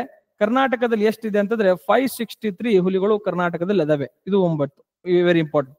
ಅಂಡ್ ಟೈಗರ್ ರಿಸರ್ವ್ಸ್ ಗಳನ್ನ ನಾವೇನ್ ಮಾಡ್ಕೊಂಡಿವಿ, ಟೈಗರ್ ರಿಸರ್ವ್ಸ್ ಗಳನ್ನ ನಾವು ರಚನೆ ಮಾಡ್ಕೊಂಡಿವಿ. ಅದರಲ್ಲಿ ಕಾರ್ಬೆಟ್ ಇದೆ ನೋಡಿ, ಜಿಮ್ ಕಾರ್ಬೆಟ್ ಇದೆ. ಕಾರ್ಬೆಟ್ ಟೈಗರ್ ರಿಸರ್ವ್ ಅಲ್ಲಿ ಎಷ್ಟಿದೆ ಅಂತಂದ್ರೆ 260 ಏನಿದೆ ಅಂತಂದ್ರೆ ಏನಿದೆ ಹುಲಿಗಳಿದಾವೆ. ನೆಕ್ಸ್ಟ್ ಬಂಡೀಪುರದಲ್ಲಿ, ಕರ್ನಾಟಕದ ಬಂಡೀಪುರದಲ್ಲಿ ಏನಿದಾವೆ ಅಂತಂದ್ರೆ 150 ಅದಾವೆ. ವೆರಿ ಇಂಪಾರ್ಟೆಂಟ್, ಹೌದೇ, 150. ಎಟ್ ದ ಸೇಮ್ ಟೈಮ್ ನಮ್ ದೇಶ ನೀವು ಏನೇನು ಅಧ್ಯಯನ ಮಾಡ್ಬೇಕು ಗೊತ್ತಾ, ಈ ಟಾಪಿಕ್ ನಿಂದ ಏನೇನು ಅಧ್ಯಯನ ಮಾಡ್ಬೇಕು. ಈಗ 1973 ಬಂದಂತಹ ಟೈಗರ್ ಪ್ರಾಜೆಕ್ಟ್ಸ್ಗೆ 50 ವರ್ಷ ಆಯ್ತು. ಅದನ್ನ ಅಧ್ಯಯನ ಮಾಡುವ ಪ್ರಯತ್ನವನ್ನ ಮಾಡಿ. ಈ ಟೈಗರ್ ರಿಸರ್ವ್ಗೆ ನ್ಯಾಷನಲ್ ಪಾರ್ಕ್ಗೆ ಮತ್ತು ವೈಲ್ಡ್ ಲೈಫ್ ಸೆಂಚುರಿಗೆ ಮತ್ತು ಸ್ಯಾಕ್ರೆಡ್ ಗ್ರೋವ್ಸ್ಗೆ ಏನ್ ವ್ಯತ್ಯಾಸ, ಇದನ್ನ ಅಧ್ಯಯನ ಮಾಡುವ ಪ್ರಯತ್ನವನ್ನು ಮಾಡ್ರಿ. ಜೊತೆಗೆ ವರ್ಲ್ಡ್ ಲೈಫ್ ಪ್ರೊಟೆಕ್ಷನ್ ಆಕ್ಟ್ಸ್ 1972 ಅದನ್ನ ಅಧ್ಯಯನ ಮಾಡುವ ಪ್ರಯತ್ನವನ್ನು ಮಾಡಿ. ಎಟ್ ದ ಸೇಮ್ ಟೈಮ್ ನೋಡಿ ನಿಮ್ಗೇನಿದೆ ಅಂತಂದ್ರೆ, ಒಂದ್ ನಿಮಿಷ, ನೆಕ್ಸ್ಟ್ ಈ ಟೈಗರ್ ಸೆನ್ಸಸ್ ಅನ್ನ ಮಾಡ್ತೀವಲ್ಲ, ಈ ಟೈಗರ್ ಸೆನ್ಸಸ್ ಮಾಡುವಾಗಂದ್ರೆ ಪುಗ್ ಮಾರ್ಕ್ ಟೆಕ್ನಿಕ್ ಅನ್ನು ಯೂಸ್ ಮಾಡ್ತೀವಿ. ಪುಗ್ ಮಾರ್ಕ್, ಹೌದಾ. ನೆಕ್ಸ್ಟ್ ಏನ್ ಗೊತ್ತಾ, ಈ ನಾವು ಕ್ಯಾಮ್ರಾ ಟ್ರಾಪಿಂಗ್ ಮೆಥಡ್ ಅನ್ನು ಯೂಸ್ ಮಾಡ್ತೀವಿ. ಮತ್ತೆ X2 ಪ್ರೋಗ್ರಾಮ್ ಅನ್ನ ನಾವೇನ್ ಮಾಡ್ಕೊಂಡಿವಿ, ಜಾರಿಗೆ ತಂದ್ಕೊಂಡಿವಿ. Next national tiger conservative authority, ಇವೆಲ್ಲದರ ಬಗ್ಗೆ ನೀವೇನ್ ಮಾಡ್ಬೇಕಂದ್ರೆ 360 ಡಿಗ್ರಿ ಅಧ್ಯಯನ ಮಾಡುವ ಪ್ರಯತ್ನವನ್ನ ಮಾಡ್ಬೇಕಾಗತ್ತೆ. ಯಾಕಂದ್ರೆ ಇವೆಲ್ಲವನ್ನ ನಾನು ಹೇಳ್ತಾ ಹೋದ್ರೆ ಇನ್ನು ನಾನು ಏನಾಗತ್ತಂದ್ರೆ ಎನ್ವೈರನ್ಮೆಂಟ್ ಎಕಾಲಜಿ ಪಾಠ ಮಾಡಿದಂಗೆ ಆಗತ್ತೆ. ನೆಕ್ಸ್ಟ್ ಏನ್ ಗೊತ್ತಾ, ಇದನ್ ಬಿಟ್ಟು ಈ ವೈಲ್ಡ್ ಲೈಫ್ ಪ್ರೊಟೆಕ್ಷನ್ ಆಕ್ಟ್ಸ್ ಜೊತೆಗೆ ನಾವು 2005ರಲ್ಲಿ ನಾವು ಫಾರೆಸ್ಟ್ ರೈಟ್ ಆಕ್ಟ್ಸ್ ಅನ್ನು ಜಾರಿಗೆ ತಂದಿವಿ. ಫಾರೆಸ್ಟ್ ರೈಟ್ಸ್ ಆಕ್ಟ್ಸ್ ಅನ್ನು ಜಾರಿಗೆ ತಂದಿವಿ, ಅದನ್ನು ಅಧ್ಯಯನ ಮಾಡಿ. ಅಂಡ್ 1986 ನಾವು ಏನ್ ಮಾಡಬೇಕು, ನಾವು ಫಾರೆಸ್ಟ್ ಆಕ್ಟ್ ಅನ್ನು ಜಾರಿಗೆ ತಂದಿವಿ. ಅದನ್ನು ಕೂಡ ಅರಣ್ಯ ಸಂರಕ್ಷಣಾ ಕಾಯ್ದೆಯನ್ನು ಜಾರಿಗೆ ತಂದಿದ್ವಿ. ಅದನ್ನು ಕೂಡ ನೀವೇನ್ ಮಾಡ್ಬೇಕಂದ್ರೆ ನೀಟಾಗಿ ಅಧ್ಯಯನ ಮಾಡ್ಬೇಕಾಗತ್ತೆ. ಇದು ನನಗೆ ಇಂಪಾರ್ಟೆಂಟ್. ಅಂಡ್ ಒಟ್ಟು ಎಷ್ಟು ಟೈಗರ್ ರಿಸರ್ವ್ಸ್ ಗಳದಾವೆ, ಟೋಟಲ್ ಟೈಗರ್ ರಿಸರ್ವ್ ಎಷ್ಟದಾವೆ, ಕರ್ನಾಟಕದಲ್ಲಿ ಎಷ್ಟದಾವೆ, ಹೌದಾ, ಅದ್ರಲ್ಲಿ ದೊಡ್ಡದು ಯಾವುದು, ಹೌದಾ, ಸಣ್ಣದ ಯಾವುದು, ಮತ್ತೆ ಟೈಗರ್ ರಿಸರ್ವ್ ಪ್ರಾಜೆಕ್ಟ್ ಅಲ್ಲಿ ಈ ಕರ್ನಾಟಕದಿಂದ ಎಷ್ಟು ಟೈಗರ್ ರಿಸರ್ವ್ಸ್ ಗಳು ಸೇರ್ಕೊಂಡಿದಾವೆ, ಅವೆಲ್ಲವನ್ನ ನೀವೇನ್ ಮಾಡಿ ಅಂದ್ರೆ ಅಧ್ಯಯನ ಮಾಡುವ ಪ್ರಯತ್ನವನ್ನ ಮಾಡಿ. ಓಕೆ, ನೆಕ್ಸ್ಟ್ ನೋಡಿ, ನಾಡಪ್ರಭು ಕೆಂಪೇಗೌಡ ಪ್ರಶಸ್ತಿ ಪ್ರಕಟ, 53 ಮಂದಿಗೆ ಗೌರವ. ಇದನ್ನ ಯಾರು ಕೊಡ್ತಾರೆ, ಬೇಸಿಕ್ಸ್ ಗೊತ್ತಿರ್ಲಿ. 516 ನಾವೇನ್ ಮಾಡ್ತಾ ಇದ್ದೀವಿ ಅಂದ್ರೆ ನಾಡಪ್ರಭು ಕೆಂಪೇಗೌಡ ಜಯಂತಿಯನ್ನ ಆಚರಣೆ ಮಾಡ್ತಾ ಇದೀವಿ. ವೆರಿ ಇಂಪಾರ್ಟೆಂಟ್ ಒಂದು. ಇದರ ಹಿನ್ನೆಲೆಯಲ್ಲಿ BBMP ಏನ್ ಮಾಡತ್ತಂದ್ರೆ, BBMP ಒಂದು ಏನಾಗತ್ತೆ, ನಾಡಪ್ರಭು ಕೆಂಪೇಗೌಡ ಅವಾರ್ಡ್ ಕೊಡತ್ತೆ. ಇದ್ರ ಎಷ್ಟು ಮೊತ್ತ ಏನಂದ್ರೆ 1 ಲಕ್ಷ ರೂಪಾಯಿ. 1 ಲಕ್ಷ ರೂಪಾಯಿ ಏನಿದೆ ಅಂತಂದ್ರೆ 1 ಲಕ್ಷ ರೂಪಾಯಿ ಇದರದು ಬಹುಮಾನವನ್ನ ಕೊಡ್ತೀವಿ. Very important. ಇಷ್ಟು ನಿಮ್ಗೆ ಗೊತ್ತಿದ್ರೆ there is a more than enough. ಏನ್ ಗೊತ್ತಾ, ಈ ಬೇಸಿಕ್ ಅಂಶಗಳನ್ನ ನಾ ಇಲ್ಲಿ ಏನನ್ನ ಕ್ಲಿಯರ್ ಮಾಡುವ ಪ್ರಯತ್ನವನ್ನು ಮಾಡ್ಕೊಂಡಿದ್ದೀನಿ ಅಂದ್ರೆ, ಇವತ್ತಿನ ಟಾಪಿಕ್ ಅಲ್ಲಿ ನೀವು ಎನ್ವೈರನ್ಮೆಂಟ್ ಎಕಾಲಜಿ ಬಂದಾಗ ಪ್ರೊಜೆಕ್ಟ್ ಟೈಗರ್ಸ್ ಗಳು ಮತ್ತೇನ್ ಗೊತ್ತಾ ಟೈಗರ್ ರಿಸರ್ವ್ಸ್ ಗಳು ಅವೆಲ್ಲವನ್ನ ಅಧ್ಯಯನ ಮಾಡಿ. ಅಂಡ್ ಪೊಲಿಟಿ ಬಂದಾಗ ನಾನು PTK ಅನ್ನ, ಕಾನ್ಸ್ಟಿಟ್ಯೂಷನ್ಸ್ ಇಂಪಾರ್ಟೆಂಟ್ PTK ಅನ್ನ ನಾನು ಹೇಳ್ಕೊಂಡಿದ್ದೀನಿ, ಅದನ್ನ ಅಧ್ಯಯನ ಮಾಡಿ. ಸೇಮ್ ಟೈಮ್ ಅಟಾರ್ನಿ ಜನರಲ್ ಮತ್ತು ಅಡ್ವೊಕೇಟ್ ಜನರಲ್ ಮತ್ತೆ ಹೆಚ್ಚುವರಿ ಅಟಾರ್ನಿ ಜನರಲ್ ಮತ್ತು ಹೆಚ್ಚುವರಿ ಅಡ್ವೊಕೇಟ್ ಜನರಲ್ ಅಧ್ಯಯನ ಮಾಡಿ. ಜೊತೆಗೆ SEO ಬಗ್ಗೆ ಕೂಡ ನೀವೇನ್ ಮಾಡಿ ಅಧ್ಯಯನ ಮಾಡಿ. ಎಲ್ಲಾ ಟಾಪಿಕ್ಸ್ ಗಳು ಪರೀಕ್ಷಾ ದೃಷ್ಟಿಯಿಂದ ಬಹಳಷ್ಟು ಇಂಪಾರ್ಟೆಂಟ್ ಅದಾವೆ. ಅವೆಲ್ಲ ನೀವು ಸರಿಯಾಗಿ ಅರ್ಥ ಮಾಡ್ಕೊಂಡು ಅದನ್ನ ಅಧ್ಯಯನ ಮಾಡಿ ರಿವಿಷನ್ ಮಾಡ್ತೀರಂತ ಭಾವಿಸ್ಕೊಳ್ತಾ ನನ್ನ ವಿಡಿಯೋವನ್ನ ಇಂಡಿಯಾಗೆ ವೈಂಡ್ ಅಪ್ ಮಾಡ್ತೇನೆ. Thank you very much.